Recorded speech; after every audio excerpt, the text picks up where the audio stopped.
and thoughts. Now I'm going to invite on the guest, our chief guest, Dr. Mrs. Puneet Bedi, Principal, MCM DAV College, Chandigarh.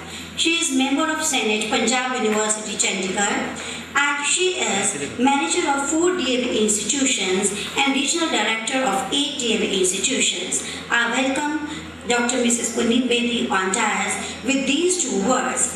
फिर वो हमारे रूबरू जाने कब हो, फिर वो हमारे रूबरू जाने कब हो, मौका मिला नसीब से मुलाकात हम करें. Welcome, ma'am. Thank you. Principal Saroj Bhattaji for giving me the opportunity to be with you and interact with you. Normally, apart from address, if it is an interaction, then we are more informal and we are said in a better way and we are understood in a better way. And I don't think that I am in a position to express that well myself on this topic as we have Dr. Kuldeep ji and Dr. Kulvinder, because they are the technical experts with all the technical backgrounds, but I'll be only talking to you as the topic was given to me in the morning. Normally I never prepare beforehand. When I see the atmosphere, when I see the audience, when I see my friends with whom I'm going to talk, and on the spot I take the topic and whatever my heart says and whatever the way my friends they inspire me by their what they want to say, then I talk. So I am here to talk to you. And the best part is that I am talking to would-be teachers, and I am talking to the teachers, and teachers have big responsibility towards the society and the nation. They are supposed to be more aware. I agree with Dr. Kuldeep ji that stagnation and resistance to knowledge should not be there. If the teacher is resistant to the knowledge and change, will not be in a position to have a better future for it. So, maybe whatever I am saying, it will not be found anywhere. This is just my feeling which I want to share with you. That there are 2-3 types of tools. Like Mahatma Gandhi had 2 tools for his system, and that was Satya and Ahimsa. There are some personality tools of the teachers which I feel. That is complete and thorough knowledge of their subject. I think it's not a justice for a teacher to go in a class without the complete knowledge. Number 1. Number 2, good communication. If you have a knowledge and if you cannot communicate, it's of no use. I'll be talking in very short, just point-wise. Number 3, even if you can communicate and you cannot pick up words with your people or your pupil and your students, or where the other person cannot understand, then it is not a communication. As he said, that communication is not only I am here, I am addressing you, and because I am supposed to address you and you are sitting there and you are supposed to listen, this is no communication. The communication, whether through words or through body language or through feelings, maybe through anything, maybe through SMS or maybe through letters, maybe through anything. If one sees, the other understands, then it is a communication. If said not understood, or if not understood and said, both the things. So that was more important. The teacher must have good communication and a better way that one can explain themselves to the students. And very important point is next is honesty. At least teacher who is supposed to be a guru in India cannot take teaching only as a job. कि हम इसलिए पढ़ रहे हैं क्योंकि हमें नौकरी लेनी है, और किसी भी प्रोफेशन में हम ये कह सकते हैं, मगर टीचिंग जॉब नौकरी के लिए नहीं हो सकती, गुरु नौकरी के लिए नहीं होता है. जिसने भी ये जॉब लेना हो वो एक बार ये ज़रूर सोचे कि ये मिशन होगा तब ठीक होगा. ये नौकरी है तो नौकरियां और बहुत सी फील्ड्स में हैं. तो इसमें मॉरल वैल्यू बहुत इंपॉर्टेंट टूल आता है कि it should be A mission for a teacher, और साथ साथ वो अपनी नॉलेज को और ग्रोथ को ज़रूर बढ़ाता रहे. क्योंकि क्या आप कभी उस डॉक्टर के पास जाएंगे जो मार्केट में नई जो मेडिसिन आई हैं और उनको नहीं जानता, इसीलिए आप सर्जन के पास या अच्छे डॉक्टर और क्वालिफाइड के पास जाना चाहते हैं कि वो अपनी नॉलेज को एनहांस करते रहते हैं. पे अपनी नॉलेज को एनहांस ना करके उसी तरह का हर साल हम लेक्चर और वही नॉलेज इम्पार्ट करेंगे, तो हमारे stakeholders, the latest word is the latest stakeholders, वो भी हमारे पास आना बंद कर देंगे। तो ये भी बहुत इम्पॉर्टेंट चीज़ है। हमसे ज़्यादा हमारे स्टूडेंट्स अब स्मार्ट हो चुके हैं through internet. they are exposed to a bigger world through the technology, and they will go to a teacher only if he or she finds that he or she has got something worth to deliver, to add to the knowledge. If they think कि ये हम खुद भी पढ़ लेंगे घर में और हम बाकी इन्फॉर्मेशन भी ले लेंगे, तो देन यही, इसलिए मैं इस पॉइंट को कहना चाहती हूँ कि ये पॉइंट धीरे धीरे हमारी हायर एजुकेशन तक कॉलेजेस और यूनिवर्सिटीज़ में आता है कि क्लासेस में बच्चे आ नहीं रहे हैं, और आपका 11th 12th में शुरू हो जाता है कि क्लासेस में बच्चे क्यों नहीं आ रहे हैं।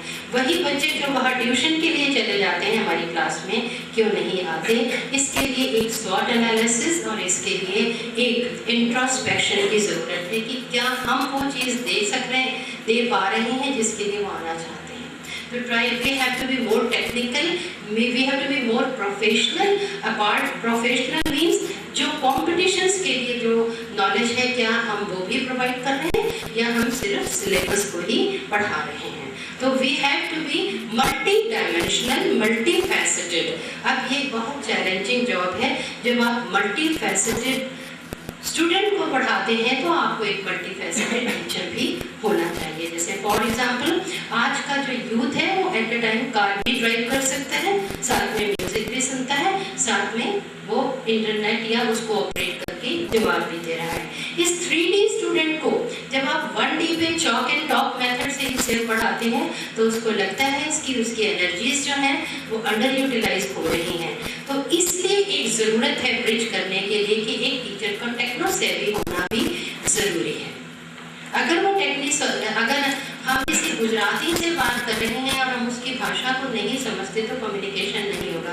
अगर कोई आज की जनरेशन काफ़ी कुछ टेक्नोलॉजी से समझती है तो हमें टेक्नो सेवी उनके लिए होना पड़ेगा। और ये एक वो भी चीज़ है कि हमने बात वही कहनी है, हमने अपनी मॉरल वैल्यूज़ पे कॉम्प्रोमाइज़ नहीं करना, टेक्स्ट पे नहीं करना, कंटेंट पे नहीं करना, मगर something is for the art of presentation, the art of communication and to communicate better.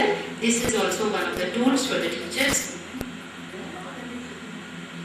दूसरा मैं ये कहूँगी कि जो किसी भी पेड़ की जड़ को अगर काट दिया जाए तो कितना भी आप अच्छे फ्रूट लगा लें वो कभी बुरे नहीं हो सकती। उसमें यह है हमारी moral values and spiritual values. Changing role के साथ आपकी टीचिंग टेक्निक्स चेंज हो सकती हैं। चेंजिंग रूल्स के साथ ये फैक्ट नहीं चेंज हो सकता कि हम अपने बच्चों को अगर आज देश में स्पिरिचुअल और मॉरल वैल्यूज नहीं देंगे तो number of suicides, number of frustrations, increasing rate of crime and killing, ये जो चीज़ें हैं ये मॉरल और स्पिरिचुअल वैल्यूज़ की कमी की वजह से है। तो प्लीज़ डोंट थिंक कि चेंज ऑफ रोल के साथ, मॉडर्निटी के साथ हम ये शाश्वत सत्यों को हम भुला सकते हैं।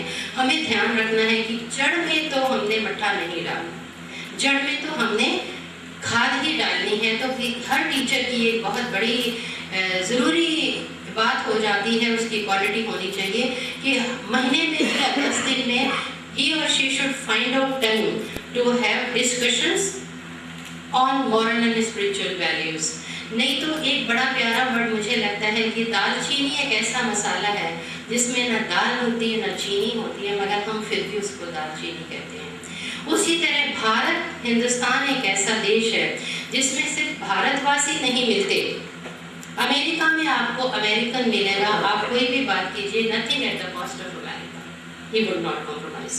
जापान में आप जाइए, you will not find any religion और समथिंग, जो भी उनका है वो उनका पर्सनल मैटर है, but you will find a hardcore Japanese, you will find hardcore Chinese, but you will not find hardcore Indians. हम क्या हैं? हम पंजाबी हैं, हम गुजराती हैं, हम मद्रासी हैं, या हम हिंदू हैं, हम मुस्लिम हैं और सिख हैं।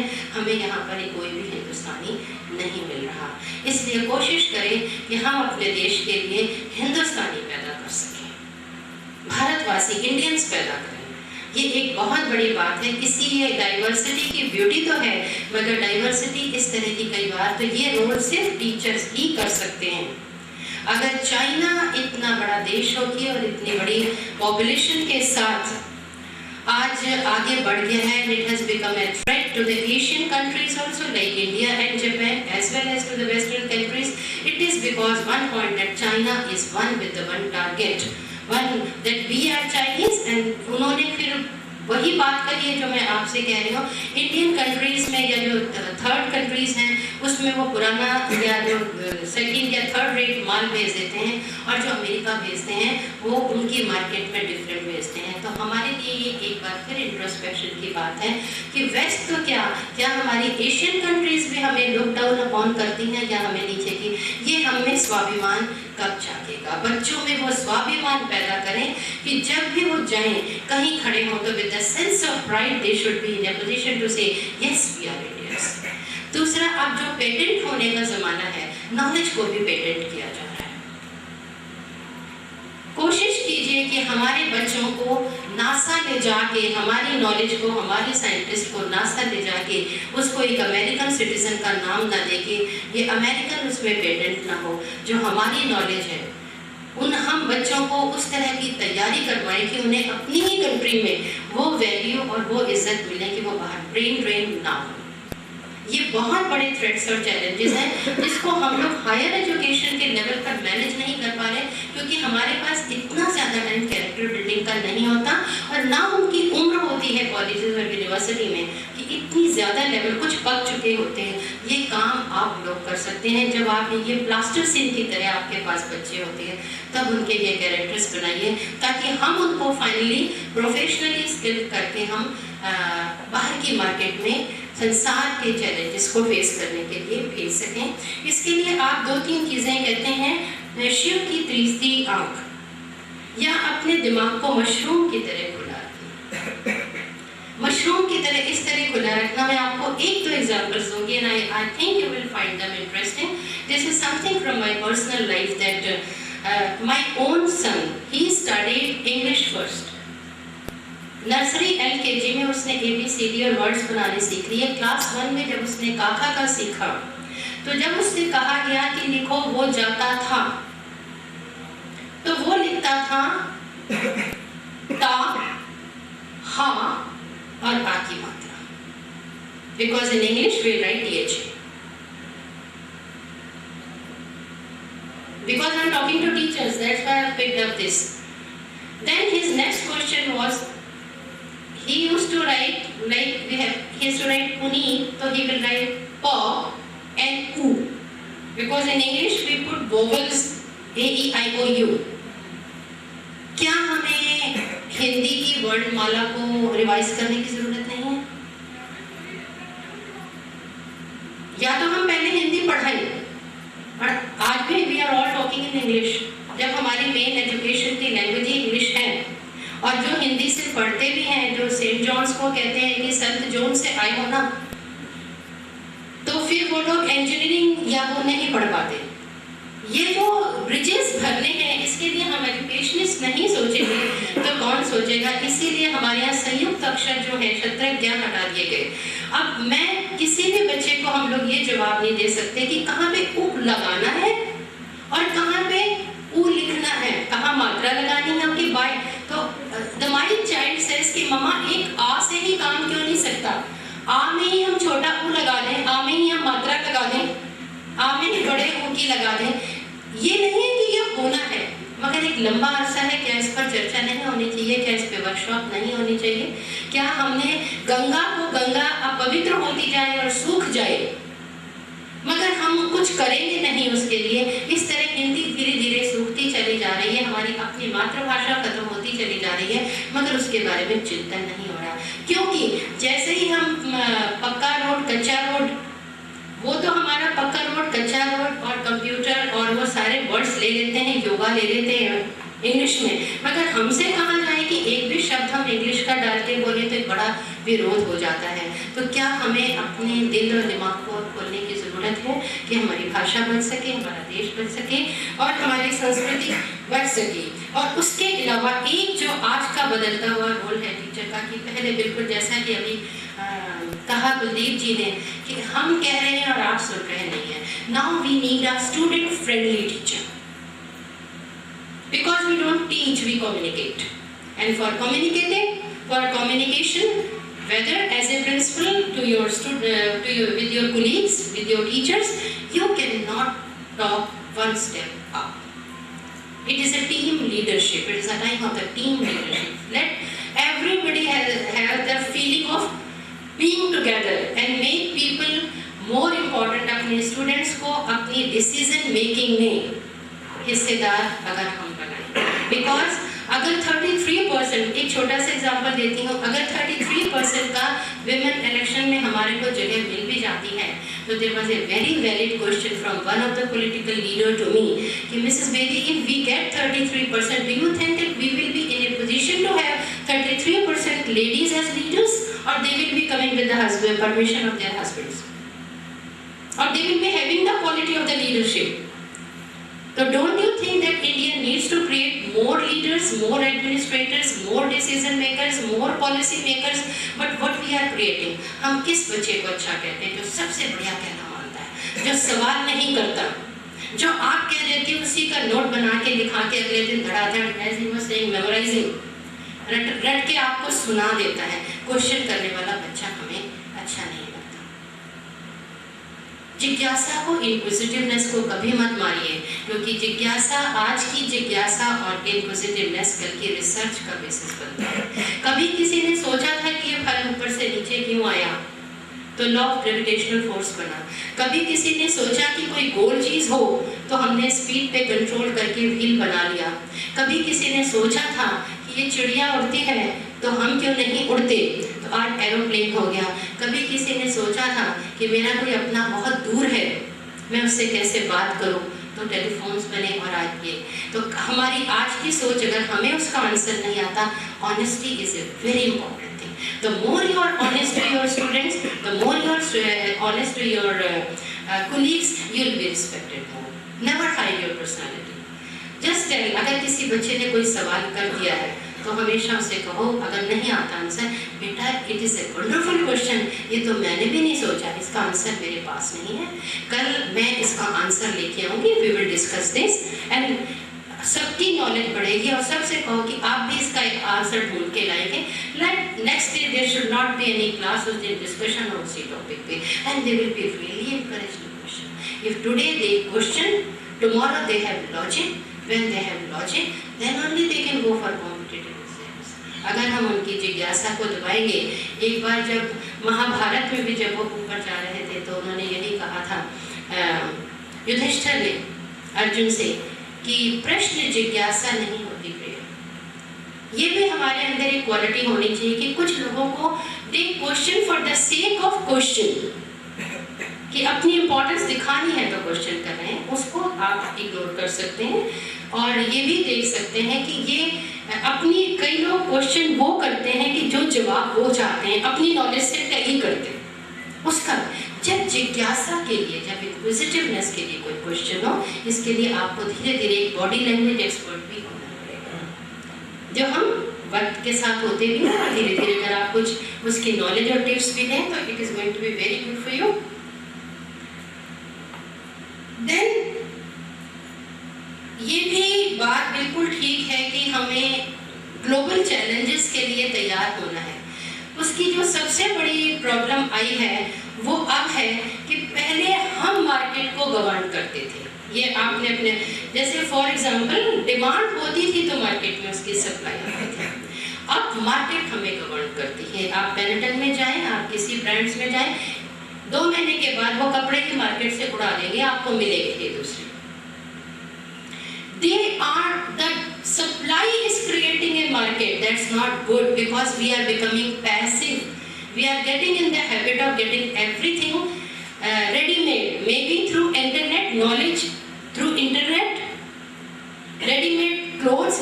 Effort नहीं करना है। अब हमें सिंड्रेला भी चाहिए तो बटन दबाओ और सिंड्रेला की 10 पिक्चर्स निकल आएंगी, अगर आपने किसी बच्चे को अपने फंक्शन में सिंड्रेला बनाना है।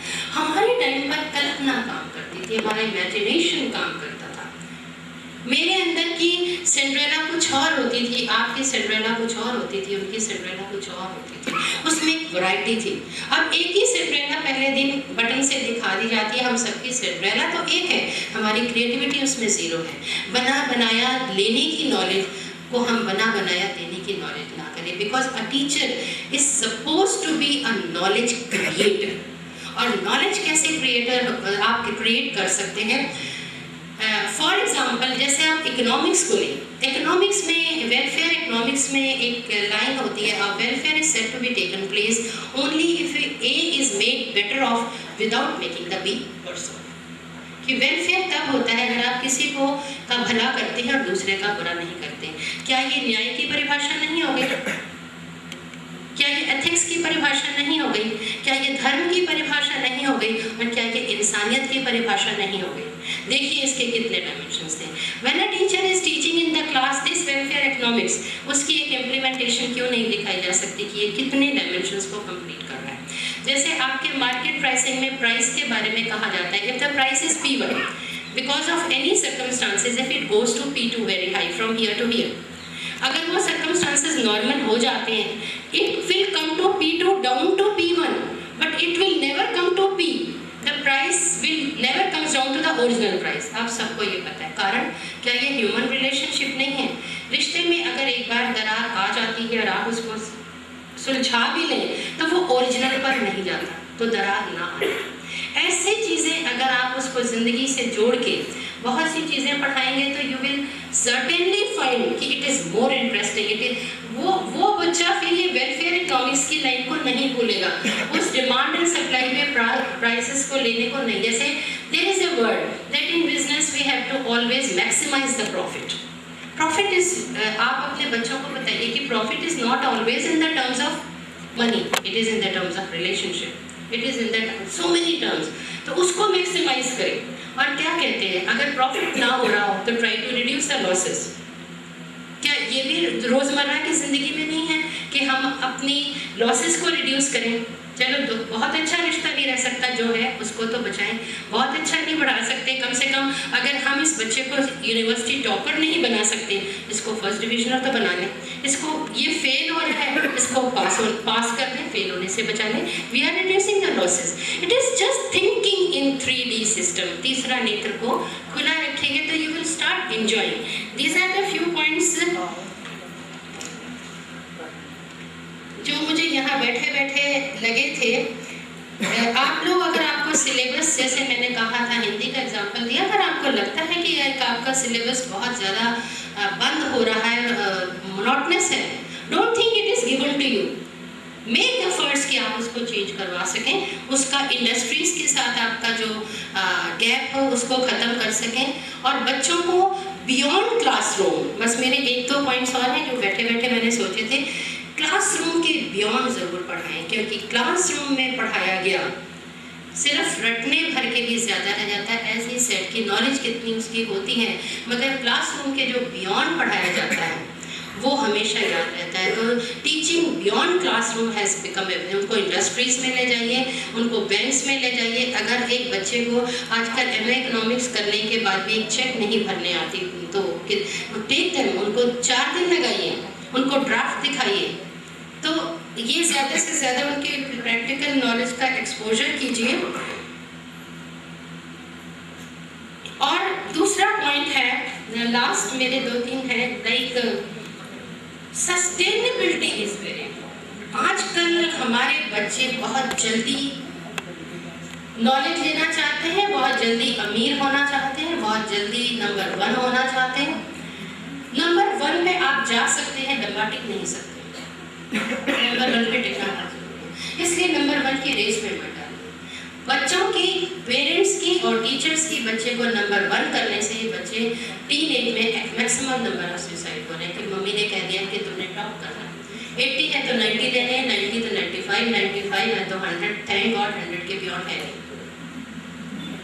तो कोशिश कीजिए जो बच्चा जैसा है उसकी इंडिविजुअलिटी रिस्पेक्ट करके उसमें जो वो बेस्ट हो सकता है उसको रास्ता दिखाइए, क्योंकि हर बच्चा 90, आप जितने भी सक्सेसफुल लोग हैं, चाहे वो आप अंबानीज को देख लें या टाटास को देख लें, क्या ये 95% सीकर्स थे?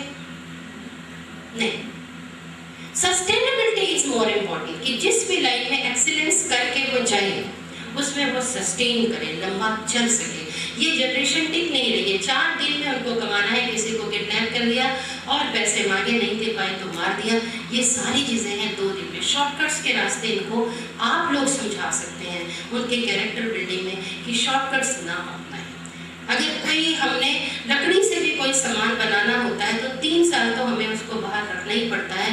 3 साल की धूप और 3 साल की बारिश पड़ने पे ही उस लकड़ी को सीजनिंग कहा जा सकता है, प्रॉपर सीजनिंग। हालांकि आजकल मशीन से भी सीजनिंग कर देते हैं, मगर वो ड्यूरेबल नहीं होती। ड्यूरेबिलिटी, सस्टेनेबिलिटी ही नेशन को आगे ले जाती है और उतना ही हमारा कैरेक्टर उसमें स्ट्रॉन्ग होता है। तो इसको भी आप देखें, एक छोटा सा तो डीटी की बात सुनते हुए मुझे आइडिया आया था कि स्वामी विवेकानंद जी ने कहा था कि अभ्यास ही धीरे धीरे आदत बनता है और आदत ही धीरे धीरे संस्कार बन जाती है।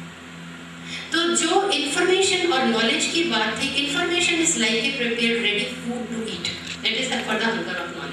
जब हम उसको खा लेते हैं और वो डाइजेस्ट होती है तो वो जो होती है हमारी नॉलेज, क्योंकि सारी इन्फॉर्मेशन नहीं होती, सारा फूड डाइजेस्ट नहीं होता, और उसके बाद जो उसमें ब्लड बनता है वो हमारे संस्कार होते हैं जो हमें आगे ले जाते हैं उससे।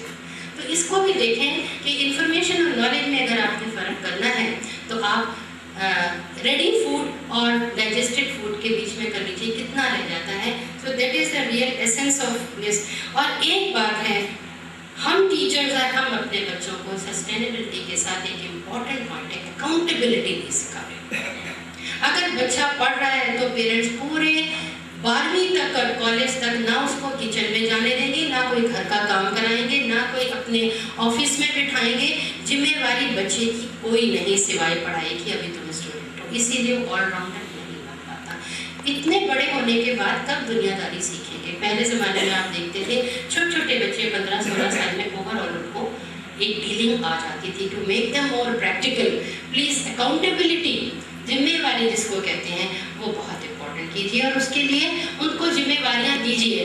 जैसे एक एग्जांपल छोटा सा, मेरे स्टूडेंट्स अगर कभी मेरे पास आते हैं और कहते हैं कि मैम हमने ये फंक्शन करना है, तो मैं उनसे पहला क्वेश्चन करती हूँ कि बेटे फंड्स कहाँ से आएंगे?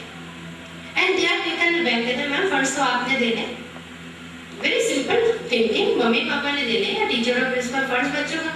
मैंने कहा बेटे मेरा तो इसमें नहीं है funds, you create your own funds, they will go and get the sponsors, they know then how the public behaves, you know how they reply back। पैसा जनरेट करना कितना इम्पोर्टेंट है, माँ बाप से डिमांड कम हो जाती है उसके बाद। then I say make your budget, put your teachers on duty, it is a teachers evaluation also। Direct किसी से कहना तुम्हारा टीचर कैसा है बताओ, अच्छा नहीं लगता। जिस टीचर को वो स्टेज की ड्यूटी पे लगाते हैं, जिसको डिसिप्लिन की ड्यूटी पे लगाते हैं, जिसको रिफ्रेशमेंट की ड्यूटी पे लगाते हैं, you somehow come to know कि how what your students think you are capable of, and creating them, एक उनको responsibilities देनी and creating them making a part of the decision making। फिर उनकी डिमांड्स कम हो जाती है। और दूसरा, जब वो मेरे पास आते हैं किसी प्रॉब्लम को लेकर, तो मैं कहती हूँ कि बेटे मेरे पास प्रॉब्लम लेकर मत आना, that is with my staff also. Then again they are taken back, कहते हैं मैम अगर प्रॉब्लम नहीं लेके आएंगे तो कैसे आएंगे? मैंने कहा अगर प्रॉब्लम लेकर आना तो साथ में 3 सॉल्यूशंस लेकर आना और उनके 2 लॉजिक्स लेकर आना। We'll have a debate, either you convince me or I convince you. If they convince me, I agree. उससे उनकी लॉजिक डेवलप होती है। With the result, Vinod ji is a witness। पिछले 5 सालों में आपको पता है IAS के कंपटीशन में logic is a very, there is a paper, बहुत से बच्चे IAS में और बड़े कंपटीशन में लॉजिक में फेल हो जाते हैं, क्योंकि हमें ओबीडियंट लोगों की बनाने का सिस्टम बना हुआ है। और उसमें देखिए पिछले 5 सालों में अब तक हम 10 IASs और IRSs गर्ल्स दे चुके हैं, लॉजिक डेवलप करवाते हैं। उसके लिए हमें अपने सेट माइंड को भी तोड़ना होगा। लगता है मेरा बच्चा मुझे सजेस्ट करे, मेरा स्टूडेंट मुझे सजेस्ट करे, मेरा कोलीग, क्यों? किसी फील्ड में उसकी बेटर थिंकिंग, सो तो respect the decisions and the ideas of others in making your policies, and this is a leadership। फिर सब इकट्ठे उठते हैं, फिर वो आइडियाज भी देते हैं। तो ये सारी चीज़ें थी जो आप एक टीचर हैं, जब इवेंट्स करें तो बच्चों के आइडियाज ज़रूर लें। और हमें भविष्य में एक ऐसा हिंदुस्तान देने की कोशिश करें जिसमें हिंदुस्तानी हो, सिर्फ मद्रासी, गुजराती या हिंदू मुसलमान। Thank you.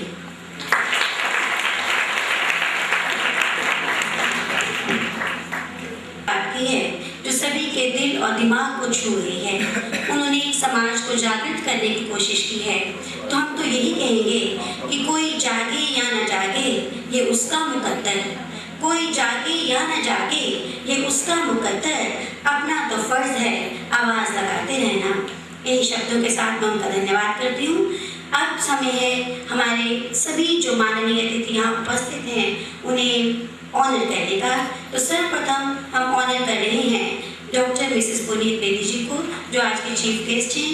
इसके लिए मैं आमंत्रण दे रही हूँ श्री प्रेम भारद्वाज जी को, विनोद भारद्वाज जी, श्री एस.के. बरूटा जी व हमारे प्रिंसिपल मैम वे मंच पर आए व डॉक्टर मिसेस पुनीत बेदी को ऑनर दें, उन्हें मोमेंटो पेश करें। आप सभी सादर आमंत्रित हैं। इनके लिए मैं दो पंक्तियां कहना चाहूंगी।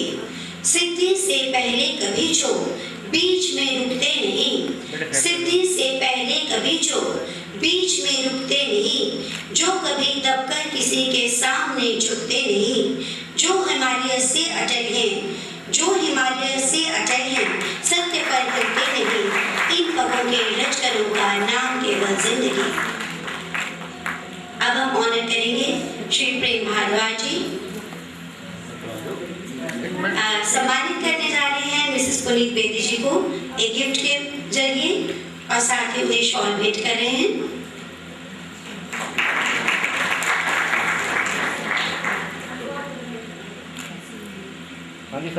Mrs. Puneet Bedi is a creative writer also. She has written many story books, and her many stories, poems, articles, and research papers are published in different periodicals. उनकी ये दो पंक्तियां कहना चाहूंगी। नियत भी अगर नेक हो, मीठी हो जुबान भी, नियत भी अगर नेक हो, मीठी हो जुबान भी, ऐसे में इबादत की जरूरत नहीं होती।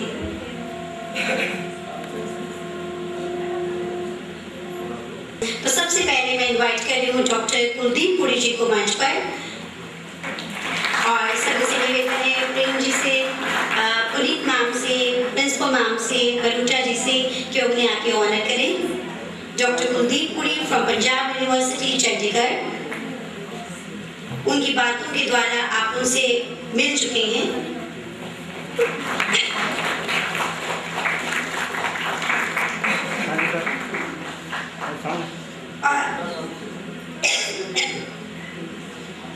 अब जिन्हें ऑनर करने जा रही हैं doctor Kulwinder Singh.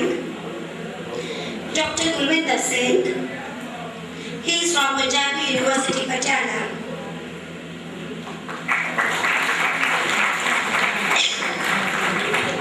He is associate professor in Department of Education at Punjab University, Patiala. We will meet him in technical session 1. He will give his presentation in technical session 1. इसके साथ ही हमारे कुछ प्रिंसिपल्स यहाँ उपस्थित हैं जिन्हें हम ऑनर करना चाहेंगे। तो सर्वप्रथम मैं मंच पर इनवाइट कर रही हूँ पेशेंट Jalandhar, doctor D K. Joshi ji, principal innocent hearts college of education Jalandhar.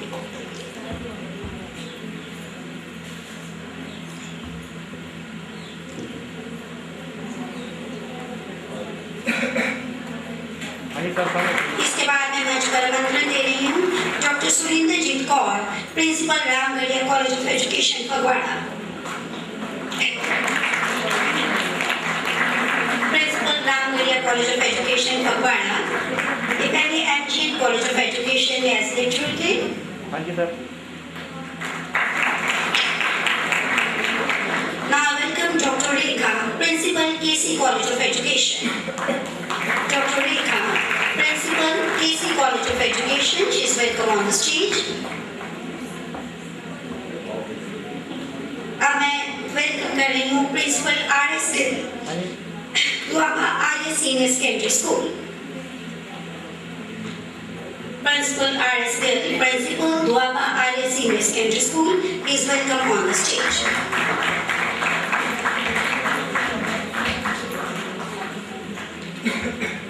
Now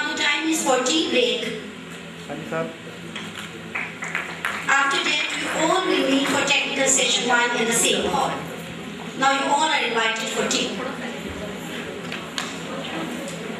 जी खिंचो फोटो मैं पंडित जी अरे हम ਤੁਸੀਂ ਇੱਥੇ ਆਓ ਮੇਰੀ ਟਾਸਕ ਤਾਂ ਖਿਚਾਣੀ ਹੈ ਉਹ ਤਾਂ ਆਲਰੇਡੀ ਬਹੁਤ ਹੀ ਸਾਡੇ ਕੋਲ ਨਹੀਂ ਹੈਗੀ ਨਾ सारे बच्चों के हम तुझे ਇੱਧਰ ਆ ਜਾਓ ਅਸੀਂ ਤੁਹਾਨੂੰ ਸਪੈਸ਼ਲ ਬੁਲਾਇਆ ਦੁਬਾਰਾ ਦੂਸਰੀ ਅੰਦਰ ਦੂਸਰੀ ਜਿਹੜੀ ਪਾਰਟੀਆਂ ਨਹੀਂ ਉਹ ਨਹੀਂ ਉਹ ਤਾਂ ਦੇਖੋ ਕਿ ਸਪੈਸ਼ਲਾਈਜ਼ੇਸ਼ਨ ਜਿਹੜੀ ਹੈ ਉੱਥੇ ਕਿਸ ਤਰ੍ਹਾਂ ਲਾਇਆ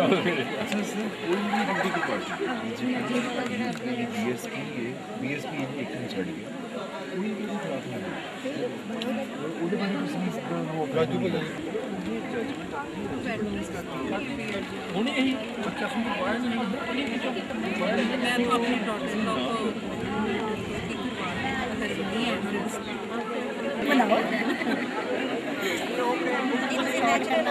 ਸ਼ੋਰ ਕਰਨਾ ਪੈਂਦਾ ਨਾ ਥੋੜਾ ਜਿਹਾ ਐਕਸਪ੍ਰੈਸ਼ਨ ਲੋਕ ਦੇ ਸਕਦੇ ਹੋ ਉਹ ਨੋਟ ਹੋ ਜਾਣਾ ਇਹ ਸਾਡੀ ਬਾਤ ਤਾਂ ਨਹੀਂ ਫੀਲ ਹੋ ਰਹੀ ਡਿਲੀਟ ਕਰ ਦੇ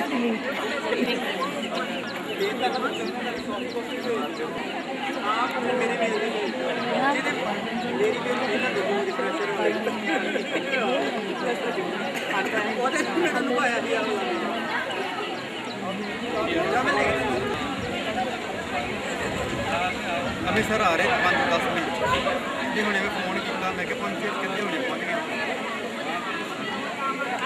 ਆਇਆ ਹੁਸ਼ਿਆਰਪੁਰ ਤੇ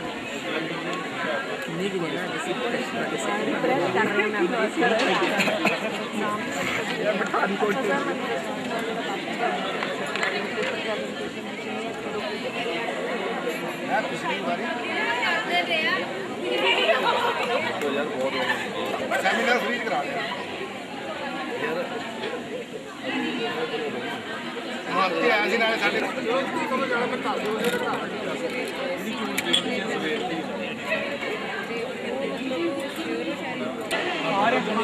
ਇਹਨਾਂ ਦੇ ਲੈਕਚਰ ਦਿੰਦੇ ਤਾਂ ਖਾ ਜਾਂਦੇ ਐਜੂਕੇਸ਼ਨ ਮਿਲ ਗਿਆ आर्ट्स कॉलेज में डॉक्टर त्यागी है जो प्रिंसिपल और डॉक्टर रुपिंदर गरेवाल है वो दूसरी गर्ल्स वाले कॉलेज में प्रिंसिपल मैं बी एड करूँगी डॉक्टर सुरेंद्र जी पहले मेरा लेक्चर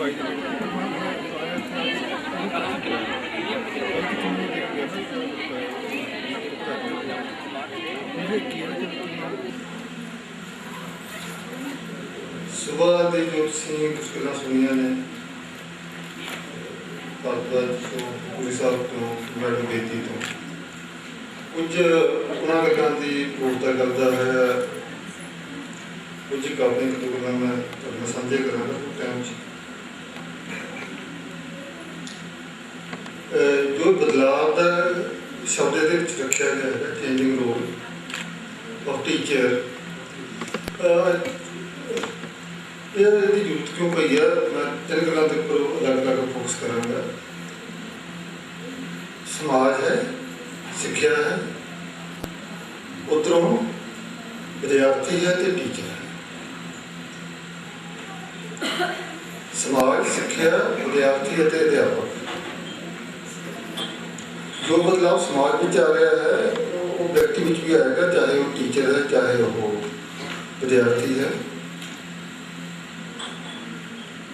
क्योंकि टीचर भी एक आम मनुष्य की तरह है असं टीचर को अलग तो ना रखिए कि टीचर कोई बिल्कुल ही दुनिया तो अलग कोई चीज़ है वो भी उदा का ह्यूमन बीइंग है with all kinds of strengths and weakness as other human being है उन्होंने आप डिफरेंशिएट ना करिए कि ये टीचर का जो मटीरियल है हो रहेगा दूसरे व्यक्ति का मटीरियल हो रहेगा क्योंकि वो टीचर भी टीचिंग तो बाद घर के समाज जो विचर रहा है एक व्यक्ति वांगू है क्योंकि वो भी फादर है मदर है किसी की ब्रदर है सिस्टर है किसी बेटा है किसी बेटी है वो भूमिका भी हैगी उस भूमिका को अभी कई बार भुल जाते हैं कि टीचर टीचर ही है वो कुछ नहीं है वो व्यक्तिगत वो अपने राइट्स है अपने एक लिमिटेशन है सू वो थोड़ा ध्यान से रखना चाहिए है असी कुछ टीचर कई बहुत ज़्यादा एक्सपैक्ट कर सकते हैं तो वो उन्हें एक्सपैक्टेशन तो आता नहीं तो फिर असी उस टीचर में ही जो अच्छा भी है उन्होंने असी कहते अच्छा नहीं है साढ़े मापदंड कुछ हो रखे हुए हैं मापदंड सानू देखना पाएगा कि मेरी एक सबमिशन है जो समाज के बदलाव आ रहे हैं पिछले जो 40 सालों के विच बदलाव आए ने बहुत ज़्यादा तेजी नाल आए ने, जिसदे विच टैक्नोलॉजी का जो आना है एक ये बहुत बड़ा ये कंट्रीब्यूशन भी है तो एक्टिविटी भी है। जिक्र असीं बार बार करी जा रहे हैं, गुरु साहब ने कहा उन्होंने टैक्नोलॉजी डिपेंडेंसी जो हो रही है वो कितनी सही है, वाजिब है। वो सिर्फ मैं एक दो गल्लां दसांगा। मैं सिर्फ टीचर की भूमिका को इस समय मेरे मन के जी गल है स्कूल एजुकेशन के जो टीचर की भूमिका है, हर एजुकेशन या टीचर एजुकेशन की है वो मैं अंत के दो चार गल्लां करांगा। इसमें मैं उस टीचर के बारे गल करांगा जो टीचर बच्चों को पहली तो लैके +1 या +2 तक पढ़ा रहा है। बच्चा बड़ा हो रहा है तो वह बच्चों को पढ़ा रहा है। ये जिक्र किया भालूआ जी गुरुकुल प्रथा जो बच्चे गुरुकुल जाते थे तो सारा काम गुरुकुल का वही संभालते थे, टीचर को भी वही देखते थे। तो वो बच्चा चाहे गरीब का सी, चाहे वो अमीर का सी, चाहे राज का सी, इन सारे बच्चों को सारे काम करने पैंदे थे। उत्थे कितने काम कार के कोई वितकरा नहीं सीगा और टीचर उन्होंने वास्ते एक आइडल सीगा।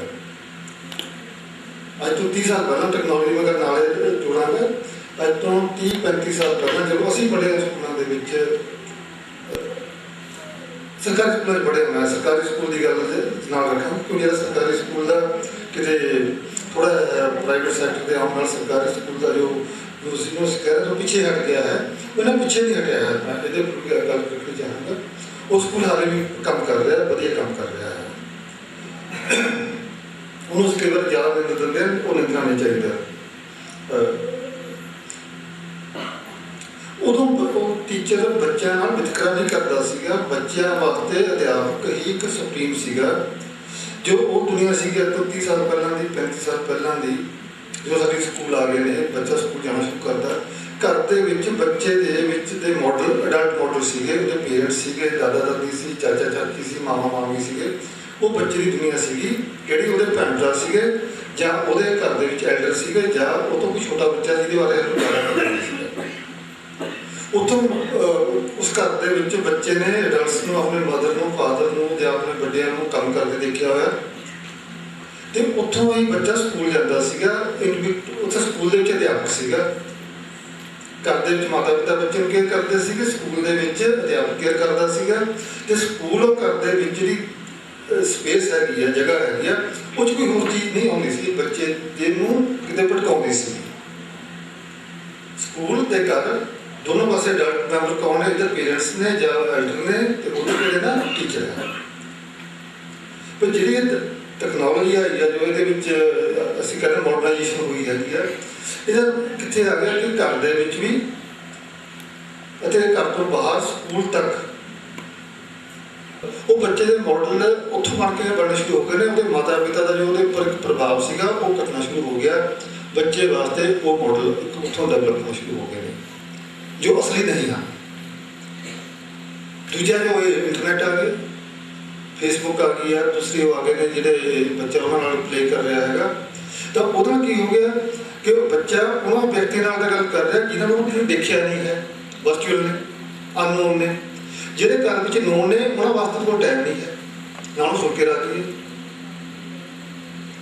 सो जिहड़े बच्चे के मॉडल के पेरेंट्स सीगे, पेरेंट्स की गल सुनता सी मनता सीगा, ਉਹਦੇ मॉडल टुट गया है, ਉਹਦੇ मॉडल ਹੁਣ ਕਿਤੋਂ बाहर पाए हुए हैं, वो घर ਦੇ ਵਿੱਚ ਨਹੀਂ ਹੈਗੇ, ਉਹਦੀ ਰੀਅਲ ਵਰਲਡ ਤੇ ਨਹੀਂ ਹੈਗਾ, ਉਹ ਕਿਤੇ ਵਰਚੁਅਲ ਵਰਲਡ ਦੇ ਵਿੱਚ ਮੁਕਤ ਹੋ ਰਿਹਾ ਹੈਗਾ। ਪਰ ਰਿਐਲਿਟੀ ਕੀ ਹੈ ਕਿ ਉਹਦੇ ਘਰ ਦੇ ਵਿੱਚ ਰਹਿਣਾ ਹੈ। ਸੋ ਉਸ ਬੱਚੇ ਨੂੰ ਪੜਾਉਣ ਦੀ ਜ਼ਿੰਮੇਵਾਰੀ ਅਧਿਆਪਕ ਦੀ ਹੈ। ਜਿਹੜੇ ਬੱਚੇ ਦੇ ਦਿਮਾਗ ਦੇ ਵਿੱਚ ਡਿਸਟਰੈਕਸ਼ਨ ਆ ਗਈਆਂ ਨੇ, ਉਹਦੇ ਕੋਲ ਅਲੱਗ-ਅਲੱਗ ਚੀਜ਼ਾਂ ਆ ਗਈਆਂ ਨੇ। ਉਸ ਨੂੰ ਜ਼ਿਕਰ ਕਰ ਰਹੇ ਸੀ ਕਿ ਬੱਚਿਆਂ ਨੂੰ ਜੋ ਐਨਸੀਐਫਟੀ ਡਾਕੂਮੈਂਟ ਵੀ ਕਹਿੰਦਾ ਹੈ ਉਹਦੇ ਵਿੱਚ ਪੜ੍ਹਨ ਪੜ੍ਹਾਉਣ ਦੀਆਂ ਕੇਵਲ ਮਤਲਬ ਕਿਤਾਬ ਦੇ ਅਧਿਆਪਕ ਨੂੰ ਨਾ ਹੋਰ ਵੀ ਕਰਿਕੂਲਰ ਸਾਈਟਸ ਆ ਗਈਆਂ ਨੇ ਜਿਹਦੇ ਵਿੱਚ ਟੈਕਨੋਲੋਜੀ ਵੀ ਹੈਗੀ ਆ, ਘਰ ਵੀ ਹੈਗਾ, ਵਾਤਾਵਰਨ ਵੀ ਹੈ, ਸਮਾਜ ਵੀ ਹੈ, ਉਹ ਵੀ ਸਾਡੇ ਕੋਲ ਪੜ੍ਹਨ ਪੜ੍ਹਾਉਣ ਦੇ ਲਈ ਸਾਨੂੰ ਕੰਟੈਂਟ ਦੇ ਰਹੇ ਨੇ।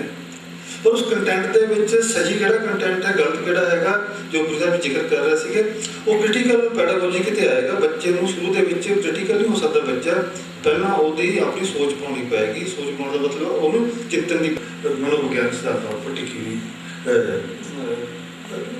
ਕਹਾਣੀ ਹੈ, ਇਹਨੂੰ ਆਪਾਂ ਇਹ ਨਹੀਂ ਕਰ ਸਕਦੇ।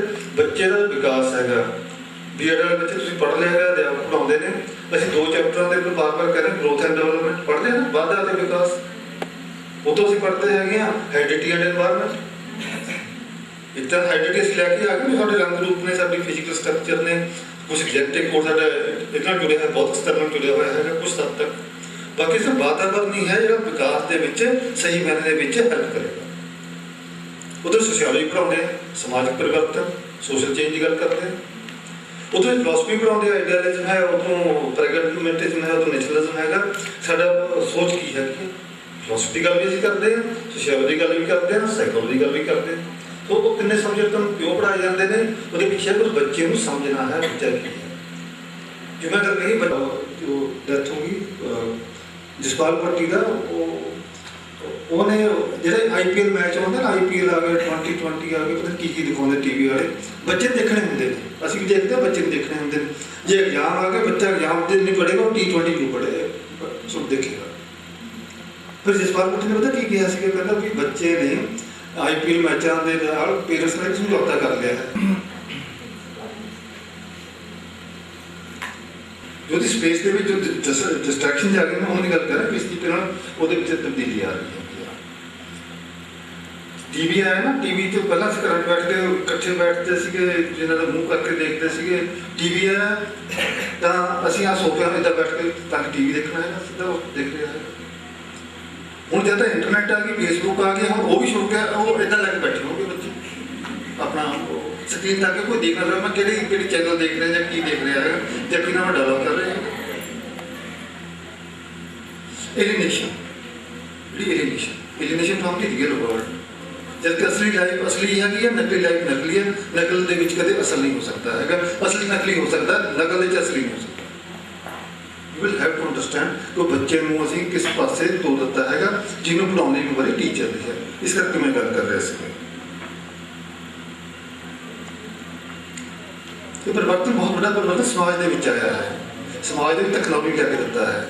ਤੇ ਇਸ ਕਰਕੇ ਬੱਚੇ ਦੀ ਜੋ ਜ਼ਰੂਰਤ ਸੀ, ਕਹਿੰਦਾ ਬੱਚੇ ਦੀ ਜ਼ਰੂਰਤ ਦੇ ਹਿਸਾਬ ਨਾਲ ਪੜ੍ਹਾਉਣਾ ਹੈ, ਉਹ ਬੱਚੇ ਦੀਆਂ ਜ਼ਰੂਰਤਾਂ ਦੇ ਵਿੱਚ ਅਸੀਂ ਉਹ ਜ਼ਰੂਰਤਾਂ ਜੋੜ ਦਿੱਤੀਆਂ। ਸੋ ਇਨਫੋਰਮੇਸ਼ਨ ਹੈ, ਨੌਲੇਜ ਹੈ ਤੇ ਵਿਜ਼ਡਮ ਹੈ। ਜੋ ਐਜੂਕੇਸ਼ਨਲ ਪ੍ਰੋਸੈਸ ਹੈ, ਇਹਨਾਂ ਤਿੰਨਾਂ ਚੀਜ਼ਾਂ ਨੂੰ ਦੇਖਣਾ। ਇਨਫੋਰਮੇਸ਼ਨ ਆਏਗੀ, ਚਰਨਿੰਗ ਹੋਏਗੀ, ਥਿੰਕਿੰਗ ਜਾਏਗਾ, ਉਹ ਨੌਲੇਜ ਵੱਲ ਵਧਣ ਦੀ ਕੋਸ਼ਿਸ਼ ਹੋਏਗੀ। ਉਸ ਨੌਲੇਜ ਤੋਂ ਜਦੋਂ ਅਪਲਾਈ ਕਰੇਗਾ, ਚੰਗੇ ਤਰੀਕੇ ਨਾਲ ਅਪਲਾਈ ਕਰੇਗਾ, ਅੱਛੇ ਔਰ ਮਾੜੇ ਦੀ ਪਛਾਣ ਕਰਨੀ ਸ਼ੁਰੂ ਕਰੇਗਾ, ਤਾਂ ਉਹਦੇ ਵਿੱਚ ਵਾਈ ਹੋਣ ਦੇ ਜਾਂ ਸਿਆਣੇ ਹੋਣ ਦੇ ਗੁਣ ਆਉਣੇ ਸ਼ੁਰੂ ਹੋਣਗੇ। ਚਾਹੇ ਉਹ ਕਿਤਾਬੀ ਸਿੱਖਿਆ ਹੈ, ਚਾਹੇ ਉਹ ਸਿੱਖਿਆ ਉਹ ਜੀਵਨ ਤੁਕ ਤੋਂ ਲੈ ਰਿਹਾ ਹੈ। ਉਹ ਜਿਹੜਾ ਕੰਟੈਂਟ ਆ ਰਿਹਾ ਲਿਖਣ ਵਿੱਚ, ਕੰਟੈਂਟ ਸਹੀ ਹੋਏਗਾ ਤਾਂ ਉਹ ਵਿਜ਼ਡਮ ਵੱਲ ਵਧੇਗਾ, ਕੰਟੈਂਟ ਸਹੀ ਨਹੀਂ ਹੋਏਗਾ ਤਾਂ ਮੁਸ਼ਕਿਲ ਹੋਵੇਗੀ।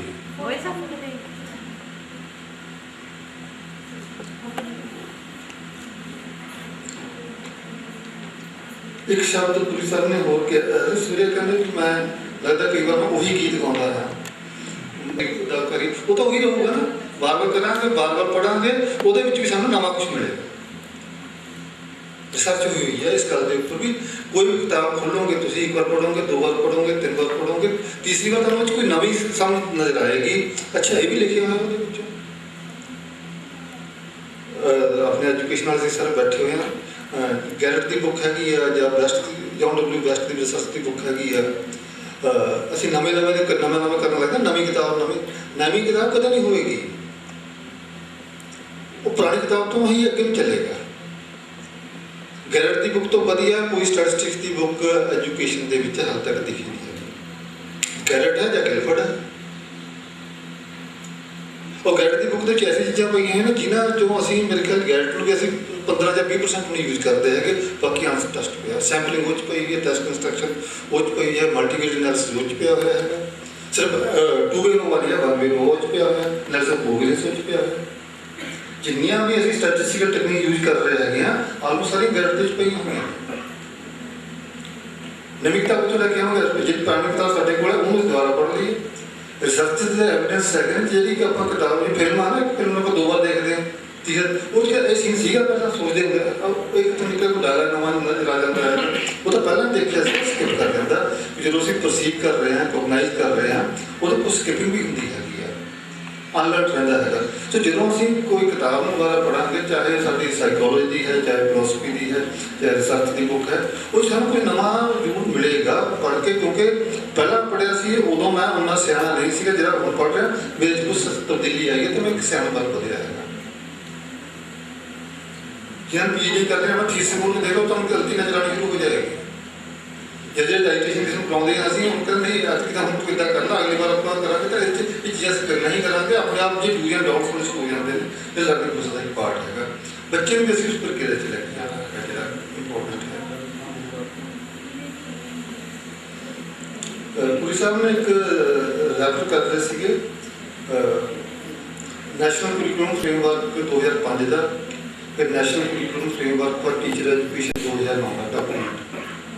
ਅਸੀਂ ਹੁਣ ਬਾਹਰ ਗੱਲ ਕਰ ਰਹੇ ਸੀ ਕਿ ਡਾਕੂਮੈਂਟ ਸਾਨੂੰ as a student of education ਸਾਨੂੰ ਪੜ੍ਹਨਾ ਚਾਹੀਦਾ, ਬਾਰ-ਬਾਰ ਪੜ੍ਹਨਾ ਚਾਹੀਦਾ ਨੇ, ਜੋ ਪਾਲਿਸੀ ਨੂੰ ਕਿਤੇ ਡੀਲ ਕਰਦੇ ਨੇ ਕਿ ਉਹਨਾਂ ਦੇ ਵਿੱਚ ਕਿਹੜੀਆਂ ਗੱਲਾਂ ਲਿਖੀਆਂ ਗਈਆਂ ਨੇ, ਉਹਨਾਂ ਤੋਂ ਅਸੀਂ ਕਿਸ ਤਰੀਕੇ ਨਾਲ ਆਪਣੇ ਆਪ ਨੂੰ ਇੱਕ ਅੱਛੇ ਅਧਿਆਪਨ ਵੱਲ ਵਧਣ ਦੀ ਪ੍ਰਕਿਰਿਆ ਵਿੱਚ ਲੈ ਕੇ ਜਾ ਸਕਦੇ ਹਾਂ। ਜੋ ਡਾਕੂਮੈਂਟ ਦਾ ਜੋ NCF ਫॉर टीचर एजुकेशन 2009 ਦਾ ਹੈ, ਉਹਦੇ ਟਾਈਟਲ ਦੇ ਨਾਲ ਹੀ ਥੱਲੇ ਸਬ ਟਾਈਟਲ ਹੈ, ਕੈਪਸ਼ਨ ਬਣਾਇਆ ਹੈਗਾ, preparing professional and human teacher. Preparing professional and human teacher, वो शब्द दो पाए ने, कल टीचर नहीं गया है, प्रोफेशनल भी है होना चाहिए है, जो मैडम बेदी कर रहे थे उस कंटेंट की मात्रा होनी चाहिए, स्किल होनी चाहिए, वो भी है। ह्यूमन अच्छा इंसान अंडरस्टैंड कर सके।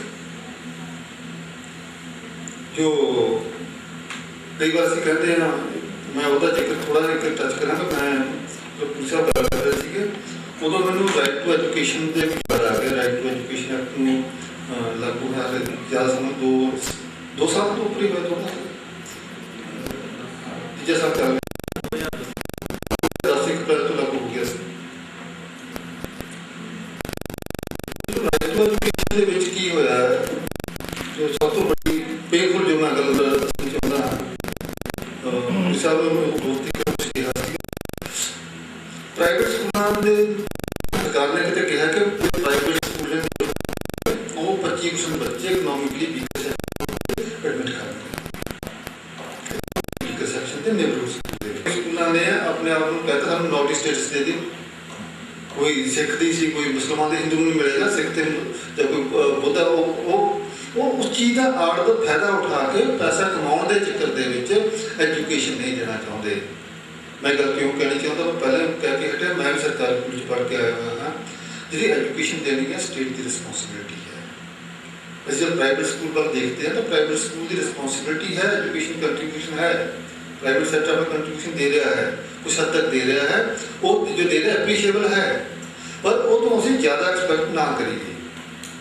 जो निभा रहा है वधिया निभा रहा है, उन्हें अप्रीशिएट करिए, पर वो असीं अपना बोझ ना पाइए, जो मैं नहीं कर सकता तुसीं करो, वो क्यों कर वो सरकार कहती है कि जमीन लत्ती हुई है, उन्हें एक किया बहुत कुछ कहते हैं, लेकिन असीं कहते नहीं, साढ़े देखो कोई कॉन्फ्लिक्ट नहीं, कोई झगड़ा नहीं है।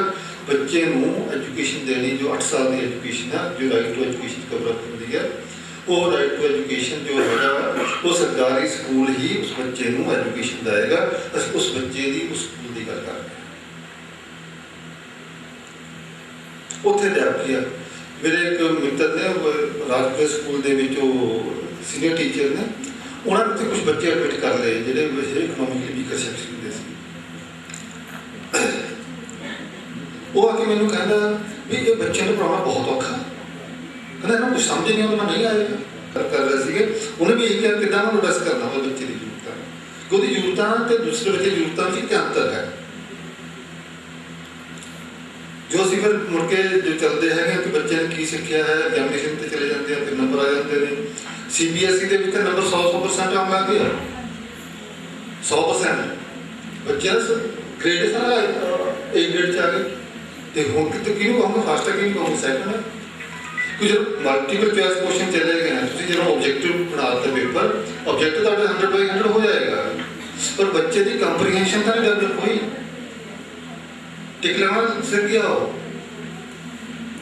लिखना नहीं आया, जिन्ना से कैलकुलेट कर रहे हैं, कंप्यूटर से कर रहे हैं, नेट से कर रहे हैं, सानू वो सिर्फ टिक लगाना आ गया, सानू पढ़ना नहीं आया। समझना पड़ेगा जो कंस्ट्रक्टिविस्ट अप्रोच की गल करते हैं, जो चिंतन प्रक्रिया हैगी आ इनू असीं किते हैम्पर कर दिता। मल्टीपल चॉइस क्वेश्चन करते बच्चे नूं लिखण दी आदत नहीं रही, लिखेगा नहीं तो वो समझ कितना आएगा, लिखूगा तो जे पढ़ूगा, जे पढ़ूगा ਉਹਨੂੰ ਮੰਥਨ ਕਰੇਗਾ, ਮੰਥਨ ਕਰਕੇ ਉਹਨੂੰ ਲਿਖਤ ਲੈ ਕੇ ਜਾਏਗਾ। ਕੋਗਨੀਟਿਵ, ਅਫੈਕਟਿਵ ਤੇ ਸਾਈਕੋਮੋਟਰ ਅਸੀਂ ਪੜ੍ਹਦੇ ਹਾਂ, ਬਿਹੇਵੀਅਰ ਦੇ ਵਿੱਚ ਤਿੰਨੇ ਐਸਪੈਕਟ ਪੜ੍ਹਦੇ ਹਾਂ। ਬੱਚਾ ਪਹਿਲਾਂ ਪੜ੍ਹਦਾ ਹੈ, ਯਾਦ ਕਰੇਗਾ, ਸਮਝੇਗਾ, ਫਿਰ ਉਹਨੂੰ ਰਿਪਰੋਡਿਊਸ ਕਰੇਗਾ, ਲਿਖੇਗਾ। ਅਗਰ ਲਿਖਣ ਦੀ ਪ੍ਰਕਿਰਿਆ ਬੱਚੇ ਨਹੀਂ ਪਾਵਾਂਗੇ ਅਸੀਂ ਤਾਂ ਬੱਚੇ ਦੀ ਪੜ੍ਹਾਈ ਵਧੀਆ ਨਹੀਂ ਹੋ ਸਕਦੀ, ਬੱਚੇ ਨੂੰ ਅਸੀਂ ਪੜ੍ਹੇ ਲਿਖੇ ਨਹੀਂ ਬਣ ਸਕਦੇ। मैं फिर पुलिस साहब का कुछ शब्द का इस्तेमाल करा, न्यू लिबरल एरा की गल कर रहा जब पिछले 20 साल के होया कितने एजुकेशन का जो मीनिंग हैगा, मीनिंग के भी कितने कॉन्शियसली ये गल पा दी गई है कि बच्चे को केवल मात्र उन्ना के पाना चाहिए है जिन्हों मशीन को चला सके, मतलब मशीन चलानी आ जाए। मशीन कही है, चाहे कैलकुलेटर है, चाहे कंप्यूटर है, चाहे नेट है, या कोई दूसरी मशीन है, मतलब उन्होंने टिक टिक करनी आ जाए वो सफिशेंट हैगा। एक उन्होंने कैप्शन पढ़ने आ जाए, कंज्यूमर आइटम जी हैगी ना वो पढ़ने आ जाए ताकि वो मार्केट जो बन रहा समान वो खरीदे तो कंज्यूम करे। तीजा सोचे ना, चिंतन की प्रक्रिया में नहीं पाना है। मैं उस मीनिंग के 2 मिनट बाद गल करांगा। एक बड़ा बदलाव आया है कितने, एक पास बदलाव आ रहा है समाज के टैक्नोलॉजी से, एक बदलाव तुम्हारे मार्केट ने जो एजुकेशन के प्रोसैस को कंप्रीहेंसिव करने की बजाय थोड़ा ड्यूट कर देता है। वो एजुकेशन नहीं किया है, टीचिंग लर्निंग प्रोसैस नहीं किया है। एजुकेशन कदे ड्यूट नहीं होगी, टीचिंग लर्निंग प्रोसैस ड्यूट होगा। तो टीचिंग लर्निंग प्रोसैस को कितने हिट किया है। जो एक दूसरी गल ये और बदलाव आ रहा है,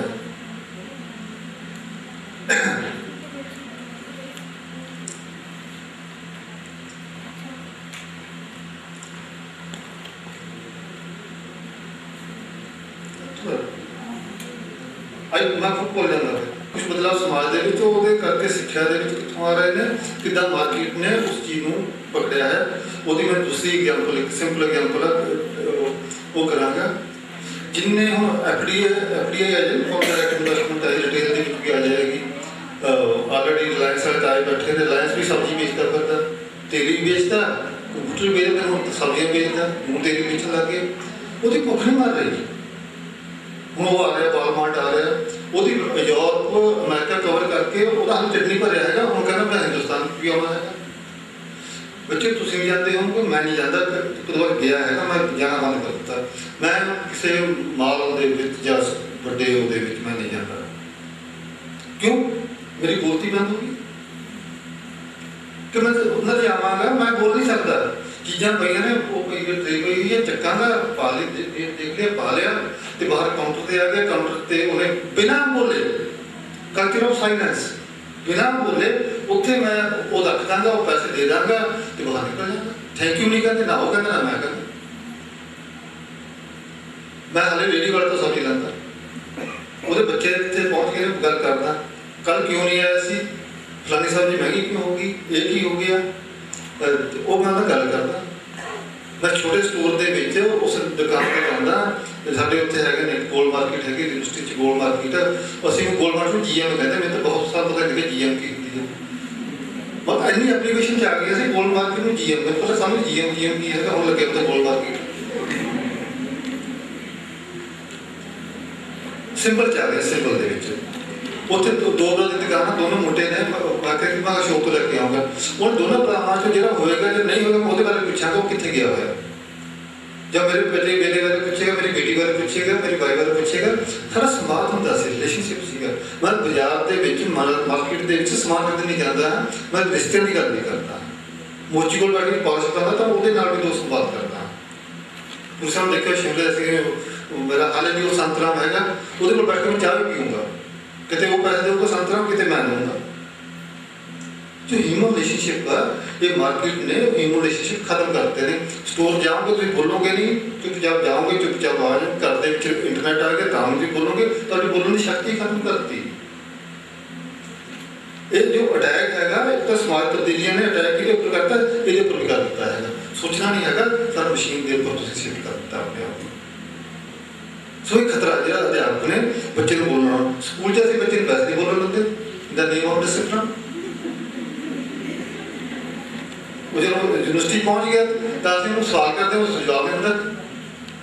ਉਹਨੇ ਉਂਗਲ ਕਹਿੰਦਾ आप बैठ के लड़की कुछ मैं कह उंगली उठाओ बोलो। मैं अपनी क्लास में जे नहीं बोलते ना मैं क्या बोलो, हाँ जाना तो कहो, आ गया समझ आ गया, नहीं आया क्लास के ਵਿੱਚ ਆਵਾਜ਼ ਨਹੀਂ ਹੋਏਗੀ, ਬੱਚੇ ਦੀ ਆਵਾਜ਼ ਨਹੀਂ, ਇਹ ਥੋੜਾ ਆਵਾਜ਼ ਬੋਲਦੇ ਰਹਿਣਗੇ। ਇੱਕ ਸਾਡਾ ਡਾਇਲੌਗ ਹੈਗਾ, ਮੈਂ ਕੁਝ ਗੱਲ ਕਹੀਏ ਦੂਸਰੇ ਬੱਚੇ ਰਿਸਪੌਂਡ ਕਰਦਾ ਮਤਲਬ ਇਹ ਹੈਗਾ। ਉਸ ਨੂੰ ਜੋ ਡਾਇਲੌਗ ਹੈਗਾ ਉਹਨੂੰ ਅਸੀਂ ਖਤਮ ਕਰ ਦਿੱਤਾ ਕਿਤੇ। ਜਿਹੜੇ ਸਮਾਰਟ ਕਲਾਸ ਨੂੰ ਆ ਗਏ ਨਾ ਇਹ ਬੜੇ ਖਤਰਨਾਕ ਹੋ ਗਏ। ਉਹਦੇ ਵਿੱਚ ਵੀ ਤੁਹਾਡਾ ਕਹਿੰਦੇ ਉਹ ਜੋ ਇਹ ਰਿਕਾਰਡ ਹੋ ਜਾਏਗਾ, ਜੇ ਕਹਿੰਦੇ ਅਧਿਆਪਕ ਦਾ ਮਨ ਨਹੀਂ ਹੈਗਾ ਰਿਕਾਰਡਰ ਤੇ ਚਲਾ ਦੇ ਉਹਨੂੰ, ਟੇਪ ਰਿਕਾਰਡਰ ਅਧਿਆਪਕ ਨੂੰ ਪੇਸ਼ ਕਰੇਗਾ। ਸਮਾਰਟ ਕਲਾਸ ਨੂੰ ਵਾਲੇ ਸਿਖਾ ਰਹੇ ਵਿੱਚ ਨਾ ਰਹੇ ਸਮਾਨ ਆਪਣਾ ਕਿਤੇ ਅਧਿਆਪਕ ਤੁਹਾਡਾ ਰਿਕਾਰਡ ਹੋ ਜਾਏਗਾ, ਪਰ ਜਿਹੜਾ ਤੁਸੀਂ ਲੈਕਚਰ ਦੇਣਾ ਹੈਗਾ ਕੱਲ੍ਹ ਨੂੰ ਪਤਾ ਮਨ ਨਹੀਂ ਹੈਗਾ ਪੜ੍ਹਾਉਣ ਦਾ ਤੇ ਉਹ ਚਲਾ ਦੇ। ਫਿਰ ਅਧਿਆਪਕ ਦੇ ਵਿੱਚ we are dealing with the human material. Education man making process ਹੈ, where we are dealing with the human material. Human material ਨੂੰ ਅਸੀਂ ਮਸ਼ੀਨਾਂ ਨੂੰ ਨਹੀਂ ਲਿਖ ਸਕਦੇ, ਸਾਨੂੰ ਸਮਝ ਕੇ ਚੱਲਣਾ ਪਏਗਾ। ਵਿਅਕਤੀ ਦੀ ਸੰਵੇਦਨਾ ਨੂੰ ਪੈਦਾ ਕਰਨਾ ਵੀ, ਸੰਵੇਦਨਾ ਦੀ ਸ਼ਕਤੀ ਨੂੰ ਵਧਾਉਣਾ ਵੀ ਸਿੱਖਿਆ ਦਾ ਇੱਕ ਜ਼ਰੂਰੀ ਅੰਗ ਹੈ। ਜਿਹਨੂੰ ਇਗਨੋਰ ਕਰਾਂਗੇ ਤਾਂ ਅਸੀਂ ਐਜੂਕੇਸ਼ਨ ਦੇ ਮੀਨਿੰਗ ਨੂੰ ਇਗਨੋਰ ਕਰ ਰਹੇ, ਸਾਨੂੰ ਇਹ ਸਮਝ ਕੇ ਚੱਲਣਾ ਪਏਗਾ। ਰਾਈਟ ਟੂ ਐਜੂਕੇਸ਼ਨ ਵਾਲੀ ਗੱਲ ਦੇ ਵਿੱਚ ਇੱਕ ਬੰਗਲੌਰ ਦੇ ਵਿੱਚ ਇੱਕ ਸਕੂਲ ਦੇ ਵਿੱਚ 4 ਬੱਚੇ ਉਹਨਾਂ ਨੇ ਐਡਮਿਟ ਕਰ ਲਏ। ਐਜੂਕੇਸ਼ਨ ਦੀ ਸੋਚ ਦੇ ਪੜ੍ਹਦੇ, ਐਜੂਕੇਸ਼ਨ ਇੱਕ ਇਕੁਲਾਈਜ਼ਰ ਦਾ ਕੰਮ ਕਰਦਾ, ਇਕੁਐਲਿਟੀ ਵੱਲ ਮੂਵ ਕਰਾਉਂਦਾ ਹੈਗਾ। ਉਹਨਾਂ 4 ਬੱਚੇ ਐਡਮਿਟ ਕਰ ਲਏ ਉੱਥੇ। 4 ਬੱਚਿਆਂ ਦੀ ਹੇਅਰ ਕੱਟ ਹੀ ਬਦਲਤਾ, ਹੇਅਰ ਕੱਟ ਹੋਰ ਤਰੀਕੇ ਦਾ ਕਰਾ ਦਿੱਤਾ ਤਾਂ ਕਿ ਦਿਖ ਜਾਣ ਕਿ ਬੱਚੇ ਉਹ ਨੇ ਕਿਹੜੇ ਨੇ, ਉਹ ਕਿਹੜੇ ਨੇ ਗਰੀਬ ਆ। ਸਕੂਲ ਡਿਸਕ੍ਰਿਮੀਨੇਟ ਕਰਦਾ ਹੈਗਾ, ਬੱਚੇ ਨੂੰ ਪੜ੍ਹਾਉਣਾ ਮੁਸ਼ਕਿਲ ਪੈ ਰਿਹਾ ਹੈਗਾ। ਟੀਚਰ ਦੀ ਭੂਮਿਕਾ ਮੁਸ਼ਕਿਲ ਹੋ ਗਈ ਹੈ। ਟੀਚਰ ਉਹਨਾਂ ਬੱਚਿਆਂ ਨੂੰ ਐਡਰੈਸ ਕਰ ਰਿਹਾ ਹੈ ਜਿਹਨਾਂ ਨੂੰ ਆਉਂਦਾ ਹੈ, ਟੀਚਰ ਉਹਨਾਂ ਨੂੰ ਐਡਰੈਸ ਨਹੀਂ ਕਰ ਰਿਹਾ ਜਿਹਨਾਂ ਨੂੰ ਨਹੀਂ ਆਉਂਦਾ ਹੈ ਜਾਂ ਘੱਟ। ਮੈਂ ਅਕਸਰ ਕਈ ਵਾਰ ਇਹ ਗੱਲ ਸ਼ੇਅਰ ਕਰਦਾ ਹੈਗਾ ਆਪਣੇ ਫਰੈਂਡਸ ਨਾਲ ਵੀ ਤੇ ਕਿਤੇ ਵੀ, ਜਦੋਂ ਕੋਈ ਕਿਸੇ ਬੱਚੇ ਦਾ ਮੇਰਾ ਨੈਟ ਕਲੀਅਰ ਹੋ ਜਾਂਦਾ ਹੈਗਾ ਜਾਂ ਕੋਈ ਨੌਕਰੀ ਲੱਗ ਜਾਂਦਾ ਹੈਗਾ, ਮੈਂ ਮੇਰਾ ਸੀਗਾ ਤਾਂ ਆਈ ਉਹ ਇਟ ਕਿ ਮੇਰਾ ਸਕੂਲ ਸੀਗਾ ਜਾਂ ਮੇਰਾ ਸਕੂਲ ਪੜ੍ਹਾਇਆ ਜਾਂ ਕਿੱਥੇ ਪਹੁੰਚ ਗਿਆ, ਜਿਹੜਾ ਫੇਲ ਹੋ ਗਿਆ ਉਹ ਤਾਂ ਮੇਰਾ ਸੀ। ਉਹਦੇ ਬਾਰੇ ਕਿਤੇ ਗੱਲ ਕਰਦਾ ਜਿਹੜੇ ਕਿਆ ਫੇਲ ਹੋਏ ਨੇ ਉਹ ਨਹੀਂ ਮੇਰੇ ਹੈਗੇ, ਜਿਹੜਾ ਪਾਸ ਹੋਇਆ ਮੇਰਾ ਇਹਦਾ ਪੈਰਾਮੀਟਰ ਨਹੀਂ ਟੀਚਰ ਕਰ ਸਕਦਾ। ਨੋ ਡਿਸਕ੍ਰਿਮੀਨੇਸ਼ਨ ਇਹ ਸਿਸਟਮ ਵੀ ਕਰਦਾ ਹੈਗਾ, ਕਿਤੇ ਅਧਿਆਪਕ ਵੀ ਕਰਦਾ। ਜਿਹੜਾ ਕਾਮਯਾਬ ਹੋ ਗਿਆ ਉਹਨੂੰ ਮੈਂ ਹੁਣ ਕਰ ਲੈਂਦਾ ਹਾਂ, ਜਿਹੜਾ ਕਾਮਯਾਬ ਨਹੀਂ ਹੋ ਸਕਿਆ ਉਹਨੂੰ ਨਿਕਾਲ ਦਿੰਦਾ। ਇਸ ਕਰਕੇ ਨੋ ਅਧਿਆਪਕ ਨੇ ਨਹੀਂ ਕਰਨਾ। ਬੱਚਿਆਂ ਨੇ ਅਧਿਆਪਕ ਨੂੰ ਮਾਡਲ ਨਹੀਂ ਮਿਲਿਆ ਸੀਗਾ, ਮਾਡਲ ਟੁੱਟਿਆ ਹੈ। ਕਿਉਂ ਟੁੱਟਿਆ ਹੈ? ਕੁਛ ਤਾਂ ਸਿਸਟਮ ਨੇ ਤੋੜਿਆ ਹੈ, ਕੁਛ ਸਾਡੇ ਆ ਜੋ ਮਜਬੂਰੀਆਂ ਨੇ ਉਹਨੇ ਤੋੜਿਆ ਹੈ। ਸਾਨੂੰ ਇਹ ਸਮਝ ਕੇ ਚੱਲਣਾ ਪਏਗਾ ਅਧਿਆਪਕ ਨੂੰ ਆਪਣੀ ਭੂਮਿਕਾ ਨੂੰ। ਜੋ ਹਿਊਮਨ ਵਰਡ ਯੂਜ਼ ਕੀਤਾ ਹੈਗਾ, ਇਹ ਮੈਂ ਕਿਉਂ ਕਹਿ ਰਿਹਾ ਹਿਊਮਨ ਦੇ ਵਿੱਚ ਉਹ ਹੈਗਾ ਜਿਹੜੇ ਬੱਚੇ ਨੂੰ ਨਹੀਂ ਪਾਸ ਹੋ ਰਿਹਾ ਕੋਈ ਗੱਲ ਨਹੀਂ, ਬੱਚੇ ਨੇ ਅਗਰ ਅੱਛੇ ਨੰਬਰ ਨਹੀਂ ਲੈਤੇ ਕੋਈ ਗੱਲ ਨਹੀਂ, ਮਾਤਾ ਪਿਤਾ ਵੀ ਹਟਦੇ ਹੈਗੇ, ਉਧਰੋਂ ਟੀਚਰ ਵੀ ਕੀ ਕਹਿੰਦਾ ਹੈਗਾ ਵਧੀਆ ਨੰਬਰ ਬਹੁਤ ਉੱਪਰ ਜਾਣਾ। ਪੇਰੈਂਟਸ ਵੀ ਇਹੀ ਚਾਹੁੰਦੇ ਨੇ। ਜੇ ਬੱਚਾ ਨਹੀਂ ਜਾ ਸਕਦਾ ਹੈਗਾ ਉਹ ਮੰਨ ਲਓ ਨਹੀਂ ਜਾ ਸਕਦਾ ਨਾ, ਉਹਦੇ ਵਾਸਤੇ ਬੁਰਾ ਕਰ ਲਓ, ਉਹਨੇ ਸਮਾਜ ਇੱਦਾਂ ਰਹਿਣਾ ਹੈ। ਉਹਨੂੰ ਇੱਦਾਂ ਨਾ ਮਦਦ ਕਰੋ ਕਿ ਉਹਦੀ ਪਰਸਨੈਲਿਟੀ ਡਿਵੈਲਪਮੈਂਟ ਦੇ ਵਿੱਚ ਕਿਤੇ ਡਿਸਆਰਡਰ ਆ ਜਾਏ, ਉਹ ਆਪਣਾ ਵੀ ਹੀਨ ਭਾਵਨਾ ਚਲਾ ਜਾਏ, ਪੂਰੀ ਉਮਰ ਹੀਨ ਭਾਵਨਾ ਦਾ ਸ਼ਿਕਾਰ ਰਹੇਗਾ।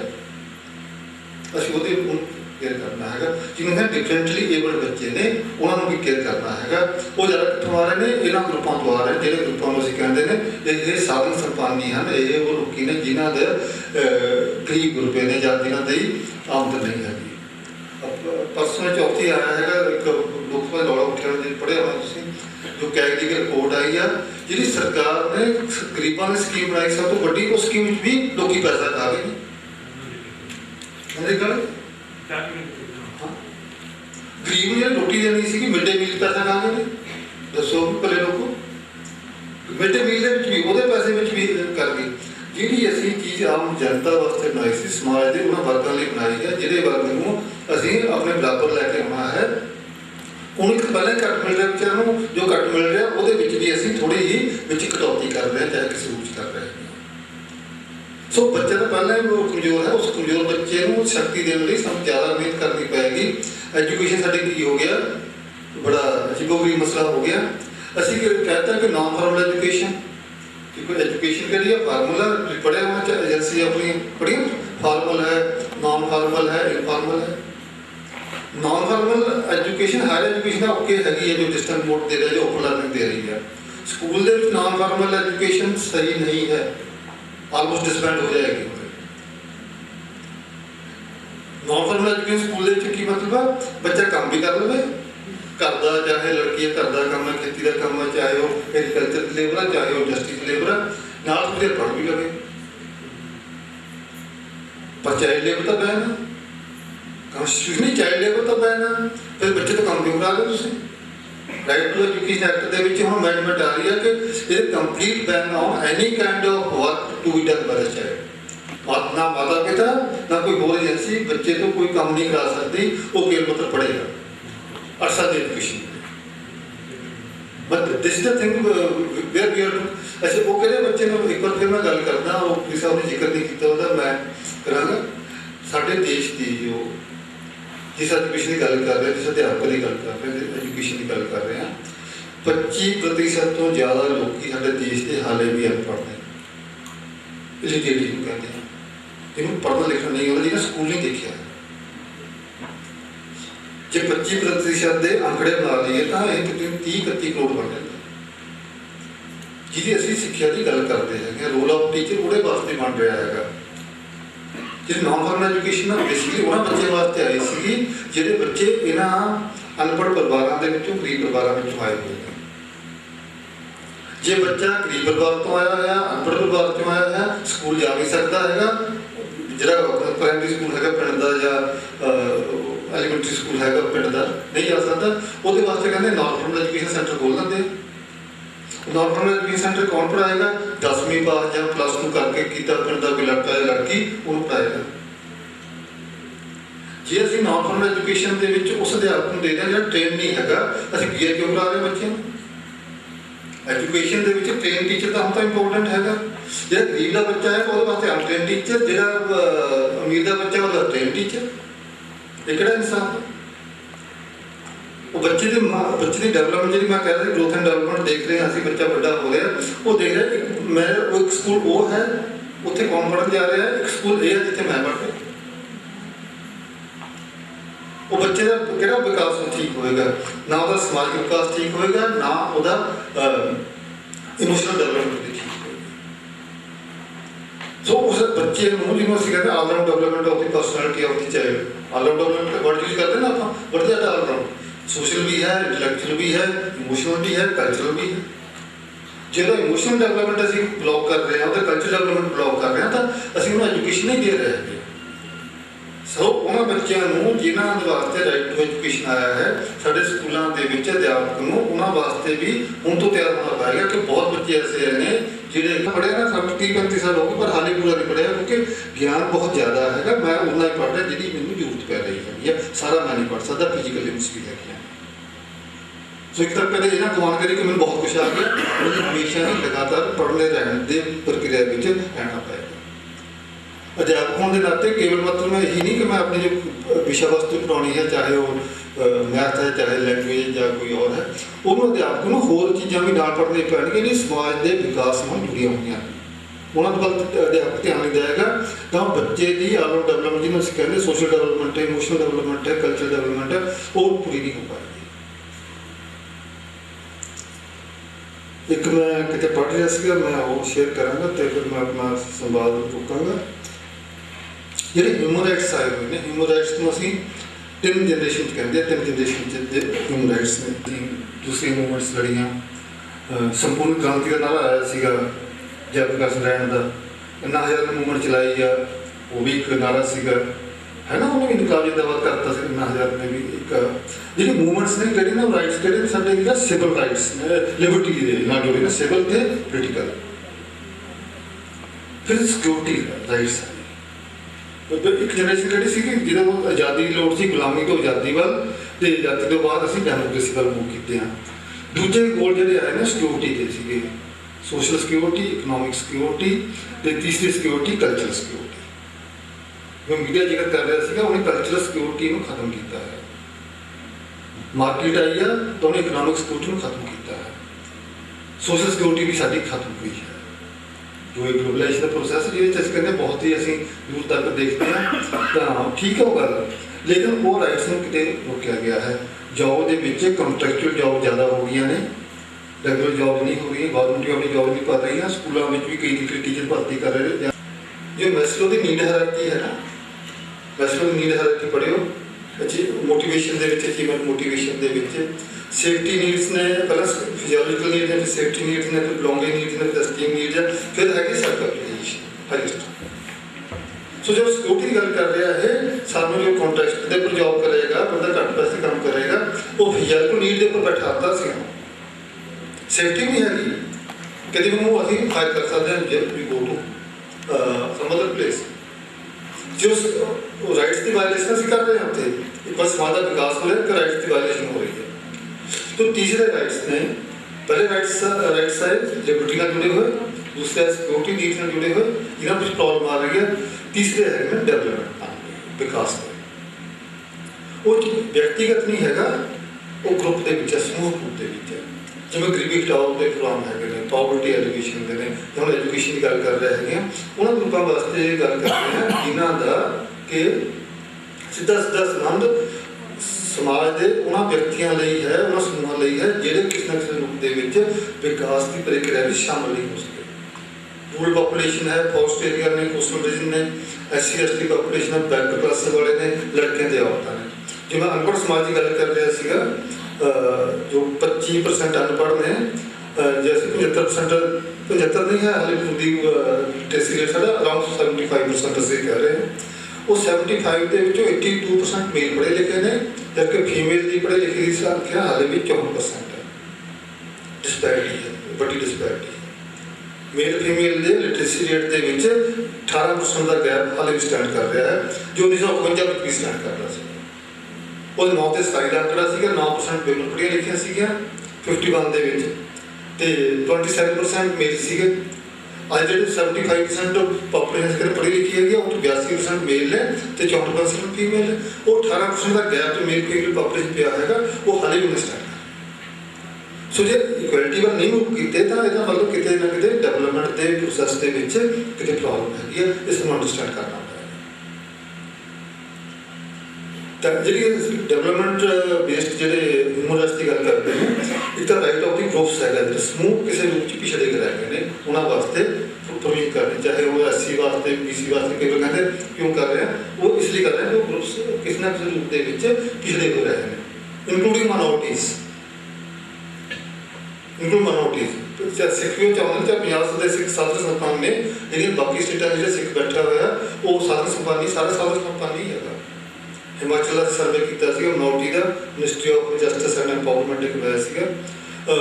हिमाचल जो सिख है वो सारा ही बस में शूट कास्ट है, लो कास्ट है, वो छोटे काम करते हैं। महाराष्ट्र जो सिख है वो बिल्कुल वही ने, उन्होंने पिछले जातियों में आए हुए हैं। वो कुछ होएगा जब साधन संपन्न हो गया, ज़्यादा मिनोरिटी के हाले भी दिक्कत पाई हुई जाती है। That is why minority commission उठाया गया, तो वो केवल मात्र उन्होंने सिविल या पोलिटिकल राइट्स की गल नहीं करता है, उन्होंने विकास की गल नहीं करता। PhD लेवल पर फेलोशिप दिता जा रहा है, मौलाना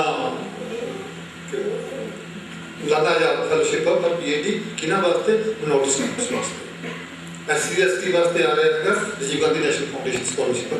वो स्पेशल स्कीम एजुकेशन गई ने, कि हायर एजुकेशन से स्कूल एजुकेशन उन्हें स्कीम नहीं गई है, जरूरत है। जो मैं डेवलपमेंट की गल क्यों कर रहा है, मैं सिर्फ लिटरेसी का मीनिंग एक्सप्लेन कराँगा, वो तो एजुकेशन मीनिंग तुम खुद बनाना है, ਤੁਹਾਡੇ ਉੱਪਰ मैं छड़ के जावांगा। साक्षरता मिशन ने यूनेस्को का जो 88 ਦੇ ਵਿੱਚ किन्हों से पढ़ा लिखा मना कर, लिटरेट पढ़ा लिखा नहीं, लिटरेट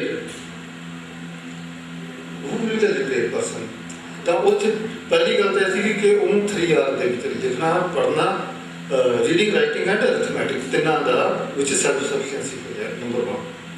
नंबर 2,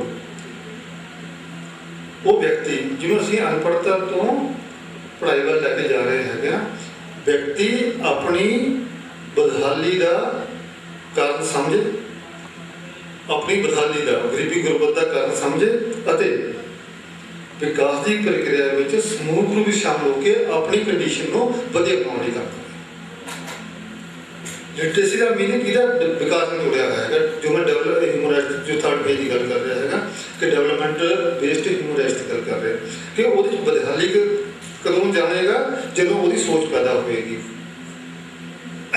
ਸਮੂਹ ਰੂਪ ਦੇ ਵਿੱਚ ਕੋਆਪਰੇਟਿਵ ਮੈਨਰ ਦੇ ਵਿੱਚ ਇਕੱਲਾ ਨਹੀਂ ਕਰੇਗਾ।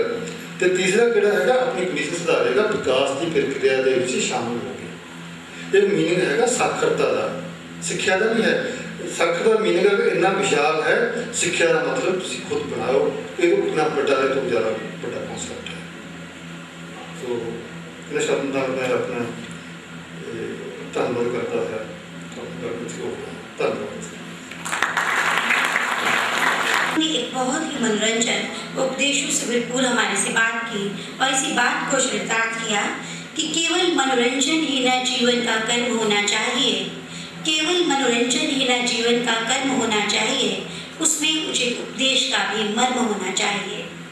Now we are going to honor our another resource person, Dr. Amit Kaurs, a well-known personality.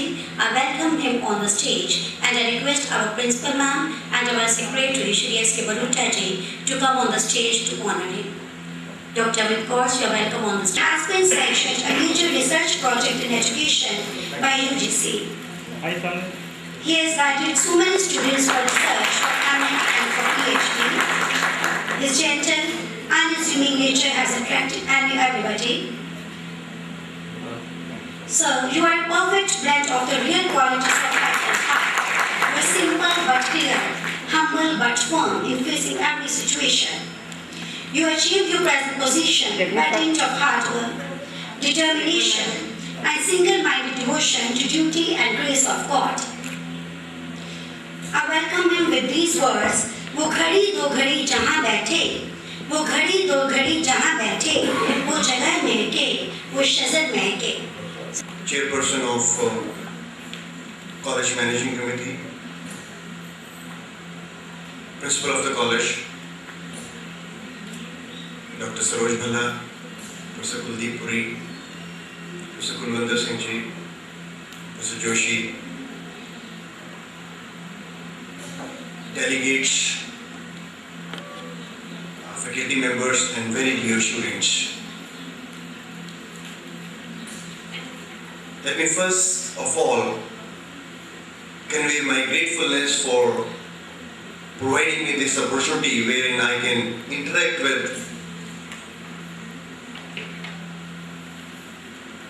a variety of intellectuals on one forum. Along with that, a lot of congratulations for selecting a very relevant theme for the seminar, changing role of teachers in 21st century. I think we all are very much concerned with this theme. We all are very much concerned with this theme. We all are interested in knowing what is the role of we all people. Whether we are in the position of teachers in teacher education system, or we are teachers in school system, or we are becoming teachers. But probably we all are interested. And why that interest? Why, we have realized that we are much interested in that. Why there is a need of conducting a lot of seminars on this theme. Probably there is a need of rethinking the role of teachers in the present society. And why there is a need of rethinking about the role of teachers in present society? Because probably, I don't know, probably the kind of society we need or we anticipate we should live in, the present day education is not yielding that kind of society. Because in one of, in many commissions, committees, they always say that destiny of any nation is in its classrooms. Recently, there was a CAPE committee held in 2012, and they said that education is one sector which impacts the socio-economic fabric of the country. Socio-economic fabric. Now, if education is considered to be a sector which impacts socio-economic fabric of the country, probably there are certain symptoms in the society which reflects there's something wrong with socio-economic fabric of our country. If something happened in Delhi and the youth, unorganized youth, assembled there, fought against the system, एक बच्ची के साथ यदि कुछ हुआ और उस बच्चे के साथ जो कुछ हुआ उसको काउंटर करने के लिए यदि वहां लाखों की तादाद में लोग इकट्ठा हो रहे हैं, वो बुजुर्ग भी हैं, वो जवान भी हैं, और वो ऑर्गेनाइज नहीं है, उनका कोई बेसिक इंटरेस्ट नहीं है, उनका कोई पॉलिटिकल मोटिव नहीं है, लेकिन वो इकट्ठे हो रहे हैं किससे लड़ने के लिए? उनको शायद ये भी नहीं पता कि लड़ाई किससे करनी है, लड़ाई कैसे करनी है, शायद उनको इस बात की भी समझ नहीं, लेकिन अंदर बहुत कुछ फ्रस्ट्रेशन है, अंदर बहुत कुछ दबा हुआ है, और जैसे ही एक आउटलेट मिला, एक मौका मिला, तो सभी लोग इकट्ठे हो गए ये सोचे बगैर कि कैसे लड़ाई करनी है। जैसे कई बार हम करते क्या है कि यदि मुझे बुखार होता है तो मैं डॉक्टर के पास जाता हूं और डॉक्टर मुझे एक एंटीबायोटिक दे देता है, बुखार दब जाता है, खत्म नहीं होता। जुकाम होता है, खांसी जुकाम हो रहा है तो हम दवाई ले लेते हैं, वो दब जाता है, और आप एक्सपीरियंस करते होंगे कि जब ये दब जाता है तो उसके बाद 15-20 दिन जहां लोग दुखी थे लॉलेसनेस से, मेरा एक राइट है और मुझे अपना राइट जो ऑटोमेटिकली मिल जाना चाहिए उसके लिए मुझे दर बदर ठोकरें खानी पड़ती हैं, और जिन लोगों का किसी चीज के लिए राइट भी नहीं होता, यदि वो इन्फ्लुएंशियल है तो उनको वो चीजें घर पे बैठे मिल जाती हैं। ये सिस्टम का एक चेहरा है हमारे सामने। कहीं ना कहीं हम लोग को इस सारे सिस्टम से दर्द हो रहा है, इसीलिए बात हो रही है रोल ऑफ टीचर्स की। और टीचर्स की बात क्यों हो रही है? कहीं ना कहीं सारे सिस्टम का ये एक विश्वास है कि कोई और कुछ नहीं करेगा, कोई और कुछ नहीं करेगा। जब मैं कह रहा हूं कोई और, तो मैं पॉलिटिशियंस की बात कर रहा हूं, मैं ब्यूरोक्रेट्स की बात कर रहा हूं, मैं पुलिस ऑफिशियल्स की बात कर रहा हूं, उन लोगों की बात कर रहा हूं जो इस कंट्री को चला रहे हैं। और दुर्भाग्य ये है कि आज चलाने वाले इंटेलेक्चुअल्स नहीं हैं, कुछ वो लोग हैं जो डेमोक्रेसी में अपने आप को कहीं एक लीडरशिप की पोजीशन पर ले आए हैं। शायद वो वक्त की जरूरत है कि जहां चाणक्य ने उस सारे सिस्टम के अगेंस्ट रिवोल्ट किया और सारी जिंदगी लगाई एक चंद्रगुप्त मौर्य बनाने में, वो शायद माहौल भी बड़ा डिफरेंट था। माहौल भी ऐसा था कि जहां कमिटमेंट अलग तरह की थी, समाज के लिए, देश के लिए, जीवन मूल्यों के लिए। देखने की बात है कि क्या उन जीवन मूल्यों की या उन कमिटमेंट्स की आज जरूरत है, यदि है तो किस शेप में? यदि आज शिक्षा जगत एक तरह से कुछ एजुकेशन प्रोसेस में लगा है तो वो किन ऑब्जेक्टिव्स को साथ लेके चल रहा है? क्या वो ऑब्जेक्टिव देश का कोई ऑब्जेक्टिव है कि हम देश को किसी एक खास दिशा में लेके जाना चाहते हैं? क्या वो उद्देश्य देश को नहीं, समाज को कहीं एक दिशा देना चाह रहा है? क्या वो उद्देश्य समाज को भी नहीं, देश को भी नहीं, इंडिविजुअल को कोई दिशा देना चाहता है? क्या अभी प्रोफेसर कुलविंदर जी ने बात की और रेफरेंस दिया प्रोफेसर कुलदीपपुरी के डेलिब्रेशंस का, उन्होंने कहा कि कहीं उन्होंने national curriculum framework for teacher education 2009 की बात की, तो वहां एक बड़ा इशू उन्होंने प्रायोरिटी उस इशू को दी। उन्होंने कहा कि आज का टीचर या आज का एजुकेशन सिस्टम, जो करिकुलम है, करिकुलम में सिलेबस, उसको हम ये देख लेते हैं कि जो भी एक्टिविटीज एजुकेशनल इंस्टीट्यूशन में चल रही है, जो किताबों में लिखा है, चाहे वो 7वीं की क्लास का ज्योग्राफी है या 7वीं की क्लास की अंग्रेजी है, चाहे वो ग्रेजुएशन का कोई सब्जेक्ट है, चाहे वो पोस्ट ग्रेजुएशन का सब्जेक्ट है, मैं irrespective of the level of education की बात कर रहा हूं, irrespective of level of education. वो कहते हैं कि जो आज का टीचर है, जो किताब में दिया हुआ है, वो उसको एज गिवन एक्सेप्ट कर रहा है। वो कहते हैं कि ये दिया हुआ है और इसको मेरा काम क्या है, टीचर का काम क्या है कि उस गिवन सिलेबस को, उस गिवन करिकुलम को बच्चों तक पहुंचाना है। अब ये काम तो मेरे ख्याल से, जिस बात को कुलविंदर जी रिएक्ट कर रहे थे बहुत शार्पली, कि टीचर का काम टेप रिकॉर्डर के थ्रू करने का नहीं है, भाई वीडियो रिकॉर्डिंग कर दी और वहां पे वेब के ऊपर डाल दिया और बच्चा पढ़ लेगा, वो इस बात को रिएक्ट कर रहे थे। ये रोल तो नहीं है। लेकिन आज का जो शिक्षा जगत है, वो शायद सारे शिक्षा के तरीके को यही समझ रहा है कि शिक्षा जो आजकल दी जा रही है, वो यही दी जा रही है कि जो सिलेबस में है उसको अच्छे तरीके से बच्चों तक पहुंचा दो।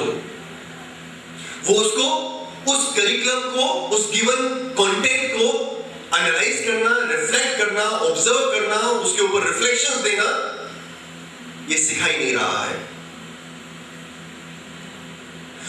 और यही मानसिकता आम आदमी की हो गई है, आप लोगों की भी हो गई है। यदि आपके साथ कोई अन्याय करता है तो आप उसको एक्सेप्ट करते हो, गिवन चल रहा है, क्लास में टीचर ने जो कुछ बोला उसको रिएक्ट नहीं करना, उसके बारे में क्वेरीज नहीं पूछनी।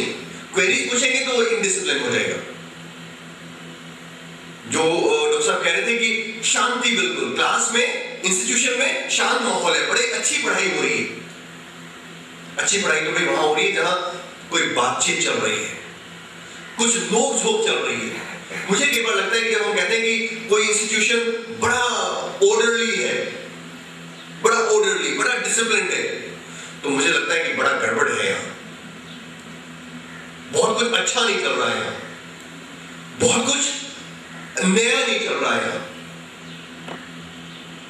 जहां उथल पुथल है, जहां सोच विचार है, जहां नई बातें आ रही हैं, टकराव हो रहे हैं, वहां जिंदगी है। हमें कैसे बच्चे चाहिए, किस तरह के समाज के लिए बच्चे चाहिए, ये सोचने की जरूरत है। यदि दिल्ली में कुछ हुआ तो सोचने की जरूरत है। यदि मिड डे मील्स में करप्शन हो रही है तो सोचने की बात है। यदि एससी एसटीज को जो स्कीम्स मिल रही हैं उसमें कहीं बीच में घपला हो रहा है तो सोचने की जरूरत है। यदि क्लास में बच्चा और टीचर एक दूसरे के साथ लाइजेशन बना ही नहीं पा रहे हैं तो सोचने की बात है। यदि टीचर बच्चे को कहां लेके जा रहा है और बच्चा जहां जाना चाहता है उसमें कहीं कोई एक सारिता नहीं है, उसमें कहीं कोई कन्फ्रंटेशन है तो सोचने की बात है। क्लास में यदि मैंने जो कुछ कहा और बच्चे ने चुपचाप सुन लिया तो सोचने की बात है। ये कहीं कुछ ऐसे इश्यूज हैं जहां हमें लगता है कि रोल ऑफ टीचर्स चेंज हो रही हैं। We need to think about it, कैसा होना चाहिए, क्यों होना चाहिए। कुछ तो जब हम रोल के चेंज की बात कर रहे हैं तो कुछ बातें तो ऐसी हैं कि जहां कुछ गड़बड़े हैं, और गड़बड़े वो हैं जो मैं अभी बता रहा हूं, जो प्रोफेसर कुलविंदर जी बता के गए हैं कि यदि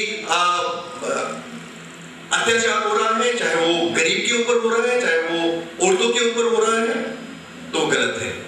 लॉलेसनेस है तो वो गलत है। करप्शन है, ईमानदारी नहीं है तो गलत है। ये सोसाइटी सिम्टम्स दे रही है एक गहरी, एक बहुत भयानक बीमारी का। एजुकेशन सिस्टम को एड्रेस करने की जरूरत है। दूसरी बात कि हम जाना कहां चाहते हैं। जब हम कभी कोई पॉलिसी रिपोर्ट पढ़ते हैं तो वहां बात करते हैं आईसीटी की, इंफॉर्मेशन कम्युनिकेशन टेक्नोलॉजी होनी चाहिए, meaning thereby smart boards होने चाहिए, इंटरैक्टिव बोर्ड्स होने चाहिए, वेब कॉन्फ्रेंसिंग होनी चाहिए, पावरपॉइंट प्रेजेंटेशंस के ब्लॉग्स बनने चाहिए, एजुकेशनल मटेरियल बना होना चाहिए, बहुत अच्छे अच्छे टीचर्स जो हैं उनके लेक्चर्स की वीडियो क्लिपिंग्स नेट के ऊपर डाउनलोड होनी चाहिए। जो बहुत डिफिकल्ट एरियाज हैं जहां आम ऑर्डिनरी टीचर, हर तरह के टीचर्स हैं, बहुत अच्छे भी हैं, बहुत ऑर्डिनरी भी हैं, बहुत खराब भी हैं, जो बहुत ऑर्डिनरी टीचर्स हैं जो उन सब्जेक्ट्स को पढ़ाने में उनको मुश्किल आती है, उन टॉपिक्स के ऊपर बहुत अच्छा एजुकेशनल मटेरियल बन के, उसका डाटा बैंक बन के कहीं ना कहीं वेब पे अवेलेबल होना चाहिए कि यदि कोई ऑर्डिनरी या सब ऑर्डिनरी टीचर अच्छे तरीके से पढ़ाना चाहता है, सीखना चाहता है, तो वो वहां जाए, सीख ले। पेडागोजी, अलग अलग तरह के कंटेंट को कैसे एनालाइज करें, उसके लिए लर्निंग रिसोर्सेज कैसे एक्युमुलेट करें, मीडिया कैसे इंटीग्रेट करें और उसको कैसे पढ़ाएं और उसको कैसे इवैल्यूएट करें, इसके ऊपर कहीं ना कहीं डाटा ब्लैंक बनना चाहिए।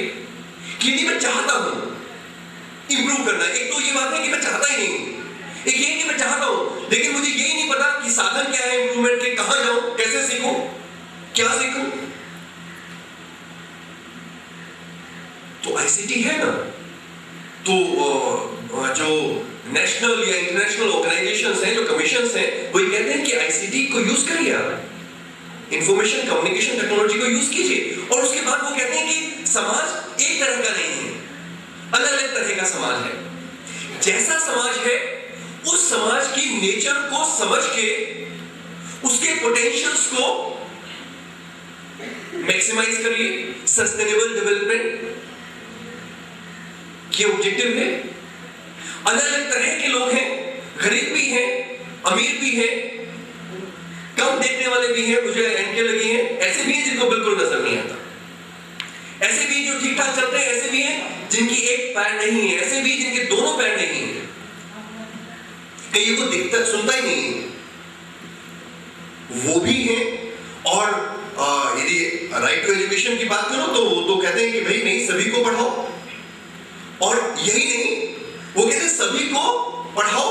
देयर वाज एक टाइम जब ये कॉन्सेप्ट थी कि भाई स्पेशल चिल्ड्रन को, जो अलग तरह के बच्चे हैं, डेविएंट हैं, उनको अलग से पढ़ाओ। और वो ये कहते हैं नहीं, अलग से नहीं, वो उनको भी मेन स्ट्रीम करो सोसाइटी के साथ, मीनिंग दे भाई सभी बच्चों के साथ बिठा के पढ़ाओ।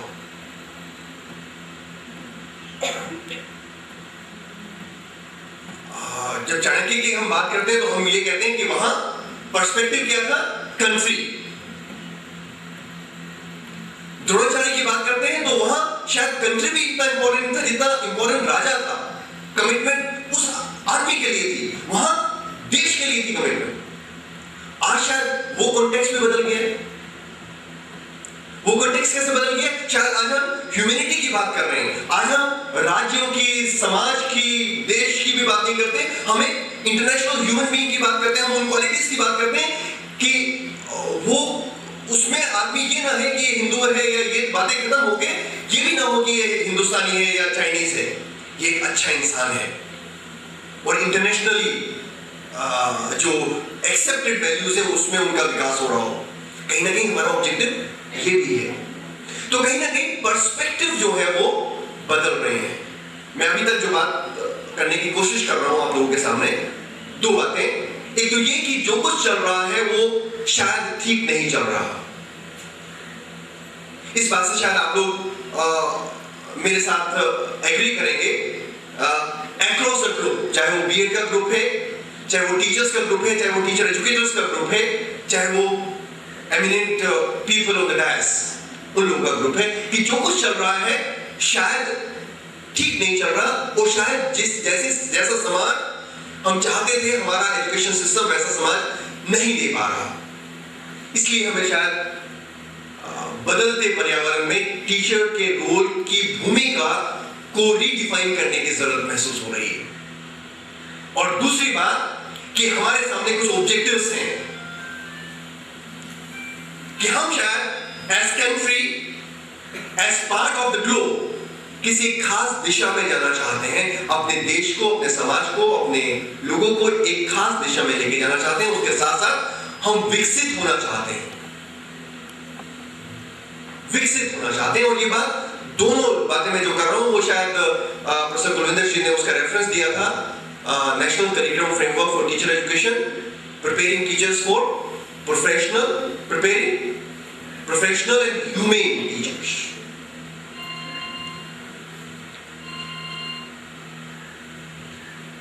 इस सारे कॉन्टेक्स्ट में क्या करें, कैसा हो टीचर, कैसा टीचर हो, क्या बदलाव लेके आए टीचर के रोल में कि हम एक अच्छा समाज दे पाए। ये एक क्वेश्चन मार्क है जिसके बारे में आई थिंक हम सभी को सोचने की और डेलिब्रेट करने की जरूरत है। छोटी छोटी बातें हैं कि मैं क्लास में गया, बहुत पर्सपेक्टिव्स की बात ना करूं, मैं पॉलिसी पर्सपेक्टिव की बात भी ना करूं, मैं क्लास में गया और क्लास में जाने से पहले मैंने कितनी तैयारी की, और तैयारी की तो कैसी तैयारी की, सिर्फ सब्जेक्ट को पढ़ाने की या बच्चों में कुछ ऐसे स्किल्स डेवलप करने की जिन स्किल्स को एक्वायर करने के बाद वो इफेक्टिव ह्यूमन बीइंग बन जाए, या उनका एक नजरिया बदल जाए, attitudes, cognitive and affective domain. इसके साथ साथ सिर्फ यही क्या, इसके अलावा और बहुत सारा कुछ है। उसके सिम्टम्स कहीं ना कहीं जब 2006 में ग्रेड्स रिवाइज हुए तो एज टीचर्स हम सभी लोग बहुत खुश थे क्योंकि सैलरीज अच्छी हुई। मतलब मैं ये देखता हूं कि मेरे कॉलेज में कुछ टीचर्स ऐसे हैं जो 1 लाख से ऊपर सैलरीज ले रहे हैं। अब वो तो बहुत अच्छा लगता है। हर महीने जब 1 लाख, 1.25 लाख रुपया अकाउंट में जाता है तो बहुत अच्छा लगता है। अच्छा लगता है ना? आपको भी मिले हर महीने, अच्छा लगेगा ना? पर क्या जिम्मेदारी महसूस नहीं करोगे? इंपॉर्टेंट बात यह है कि वो आना, उस पैसे का आना तो बड़ा अच्छा है, लेकिन यदि वो पैसा दिया जा रहा है, यदि ज्यादा देने की बात सोची गई कि टीचर्स को पैसा ज्यादा मिलना चाहिए, तो उसके साथ कोई जिम्मेदारी भी होगी। क्या हम उसकी तरफ देखने की कोशिश करते हैं? I really sometimes feel bad about it कि जब मैं किसी टीचर से पूछता हूँ, कॉलेज या यूनिवर्सिटी टीचर से, कि भाई यूजीसी ने कुछ नॉर्म्स दिए थे, वो पढ़े आपने? Nobody has gone through it। लेकिन स्केल में क्या क्या इंक्रीमेंट्स होने हैं, कितना क्या क्या कौन सा कोर्स करने के बाद, कितने कॉन्फ्रेंस अटेंड करने के बाद, कितनी किताब लिखने के बाद, कितने आर्टिकल्स प्रेजेंट करने के बाद मैं अगले ग्रेड के लिए एलिजिबल हो जाऊंगा, उसकी इंफॉर्मेशन हमारे पास होती है और हम उसके लिए काम कर रहे होते हैं। लेकिन उसके साथ साथ बहुत सारी ऐसी बातें हैं, वो ये कहते हैं कि टीचर का स्टूडेंट के साथ कैसा रिश्ता हो, उसके बारे में वो बात कर रहे हैं। टीचर का 4th क्लास एम्प्लॉय के साथ कैसा रिश्ता हो, टीचर का अपने क्लीन के साथ कैसा रिश्ता हो, टीचर का अपने प्रिंसिपल के साथ कैसा रिश्ता हो, टीचर का अपनी फ्रेटर्निटी में जो लोग हैं उनके साथ कैसा रिश्ता हो, टीचर की कमिटमेंट बच्चों के लिए कैसी हो, सोसाइटी के लिए क्या हो, एक्सेलेंस के लिए क्या हो, ह्यूमन वैल्यूज के लिए क्या हो। ये सब बातें उन्होंने वहां लिखी। किस लिए? पढ़ने के लिए, और पढ़ने के बाद उसको सोचने के लिए, और उसमें उसको इंटरनलाइज करने के लिए, और उसके बाद उसके अकॉर्डिंगली कंडक्ट करने के लिए। मैं ये नहीं कह रहा कि नहीं करते हैं, बहुत सारे लोग बहुत अच्छा काम कर रहे हैं, पर जरूरत शायद आज इस बात की है कि हम शायद एक दौड़ लग गई है जिस बात को कई बार मैं एक अलग नजरिए से देखता हूं, शायद ठीक या गलत, I don't know, subject of deliberation, लेकिन एक दौड़ लग गई है कि हम कैसे एजुकेशन पाए, कैसे स्किल्स डेवलप करें कि हमें अच्छी से अच्छी नौकरी मिले,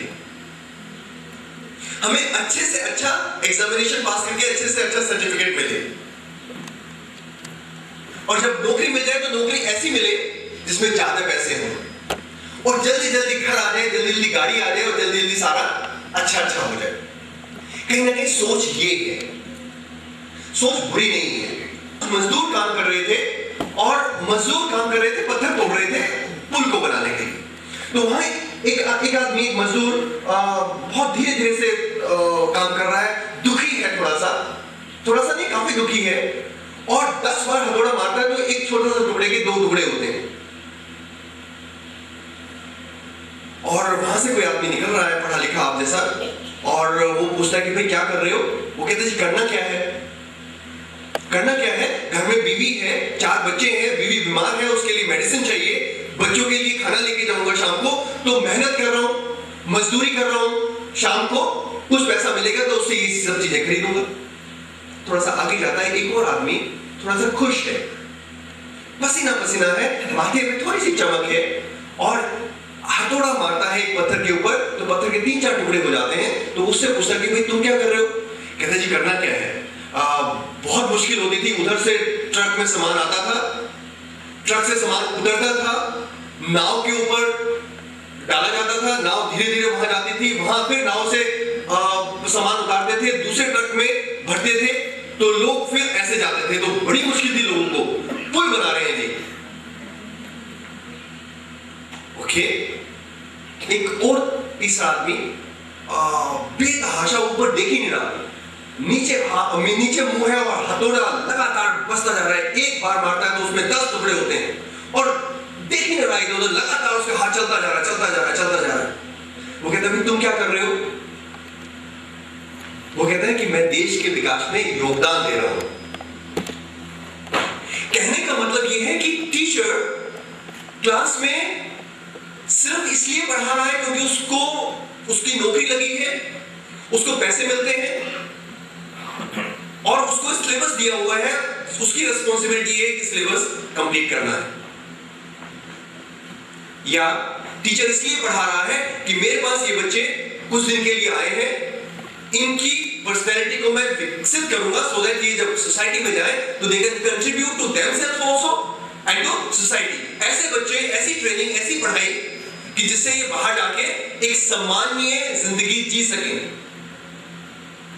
और एक तीसरा टीचर वही सब्जेक्ट पढ़ा रहा है, वो कह रहा है कि ऐसी पढ़ाई करनी है, इस तरह से पढ़ाना है कि ये बच्चे किसी भी फील्ड में जाएं, सो अपने देश का नाम रोशन करें और एक अच्छे इंसान हो, पढ़ाई लिखाई में भी, अपने काम में भी, और अपने व्यक्तित्व में भी, अपने जीवन मूल्यों में भी। ये 3 पर्सपेक्टिव हैं। उस मजदूर के भी 3 पर्सपेक्टिव थे। जो सबसे लास्ट वाला था, वो क्या कर रहा है? वो भी काम कर रहा है, नौकरी, उस पैसे तो उसको भी मिलेंगे, मिलेंगे ही नहीं, क्योंकि वो काम कर रहा है, तो रोजी रोटी तो उसकी भी जाएगी, खाना तो उसको भी मिलेगा, उसके साथ साथ उसको काम करने की संतुष्टि मिल रही है, जॉब सेटिस्फेक्शन मिल रहा है, और उसकी जो प्रोडक्टिविटी है वो भी इंक्रीज हो रही है। लेकिन जो पहले वाला है, उसको ना तो प्रोडक्टिविटी बन रही है, ना तो उसका काम अच्छा हो रहा है, और ना ही उसको संतुष्टि मिल रही है, उसको सिर्फ खाना पीना मिल रहा है। सो टीचर जब क्लास में जा रहा है, उसके दृष्टिकोण में बदलाव, और जब हम चेंजिंग रोल की बात कर रहे हैं, यदि उसका दृष्टिकोण ठीक है, वो क्यों क्लास में है, उसको इस कॉन्टेक्स्ट की समझ है। यदि चाणक्य को यह समझ ना होती कि वो चंद्रगुप्त को किस लिए तैयार कर रहा है, वो समझ जरूरी थी, इसलिए चंद्रगुप्त बन पाया, इसलिए चाणक्य से वैसा बन पाया, क्योंकि चाणक्य में वो समझ थी। समझ इस बात की थी कि उसे क्या बनाना है और किस लिए बनाना है और कैसे बनाना है, और ये विश्वास कि मैं बना सकता हूं, ये विश्वास कि in spite of all odds मैं बना सकता हूं। जब हमारे पास ये एक दृष्टिकोण आ जाता है, तो उसके बाद यदि इंक्लूसिवनेस की बात हो रही है, तो हम उस इशू को भी एड्रेस करते हैं। यदि आईसीटी आ रही है, नई टेक्नोलॉजी आ गई है, तो हर एक नई टेक्नोलॉजी के बाद हम उस टेक्नोलॉजी को कहीं ना कहीं यूज करने की कोशिश करते हैं, अपने संदर्भ में उसको यूज करने की कोशिश करते हैं। हमें बात करने की जरूरत नहीं होती। हमें समाज के विकास का कहीं ना कहीं पर्सपेक्टिव हमारे साथ होता है। हमारा कॉन्स्टिट्यूशन क्या कह रहा है, और कॉन्स्टिट्यूशन हमारे दिमाग में फ्रेश रहता है। बहुत सारे इश्यूज चाहे वो जो नेक्स्ट प्लान आने वाली है जिसके लिए सभी लोग वेट कर रहे हैं यूजीसी की, उसमें 3 इश्यूज बड़े इंपॉर्टेंट वो कहते हैं। एक इशू तो वो जिसके बारे में हम लोग बात कर रहे हैं बहुत ज्यादा, क्वालिटी इन एजुकेशन। ये सब इश्यूज क्वालिटी इन एजुकेशन के इश्यूज हैं। उसके साथ साथ वो कहते हैं कि सभी लोगों को एजुकेशन मिले, एक्सेस। और तीसरा जो इशू वो लोग टेकअप कर रहे हैं दैट इज इंक्लूसिवनेस। ये 3 इश्यूज, और इन तीनों इश्यूज में ही टीचर का अपना बड़ा योगदान है। सिर्फ कहीं ना कहीं टीचर को टीचर के रोल की समझ होनी जरूरी है। यदि एक्सेस की बात है तो टीचर जहां भी है, हमेशा कहीं ना कहीं हम अपने आप को कंपार्टमेंटलाइज कर देते हैं कि टीचर मींस डीएन कॉलेज का टीचर, बीएड पढ़ाने वाला टीचर, तो उसका रोल आइडेंटिफाई हो गया, क्या? बीएड का सिलेबस। यदि टीचर अपने रोल को रीडिफाइन कर ले तो वो टीचर तब भी है जब वो बस में ट्रेवल कर रहा है, वो टीचर तब भी है जब वो किसी गांव में रह रहा है या किसी लोकेलिटी में रह रहा है। यदि उस लोकेलिटी के आसपास कहीं कोई स्लम एरिया है, लोग पढ़ नहीं पा रहे हैं, वो वहां योगदान दे रहा है। कम्युनिटी नॉलेज की बात वहीं से आई, तो वो कम्युनिटी के इश्यूज को एड्रेस कर रहा है। कहीं ना कहीं टीचर के रोल को समझने की, उसको इंटरनलाइज करने की जरूरत है। जब ये इंटरनलाइज हो जाएगा तो कहीं ना कहीं हमारे पास global perspective, national perspective and problems of society, ये सब चीजें सामने होंगी और हम उसके अकॉर्डिंगली अपने रोल्स को रिडिफाइन करते रहेंगे। Thank you so much.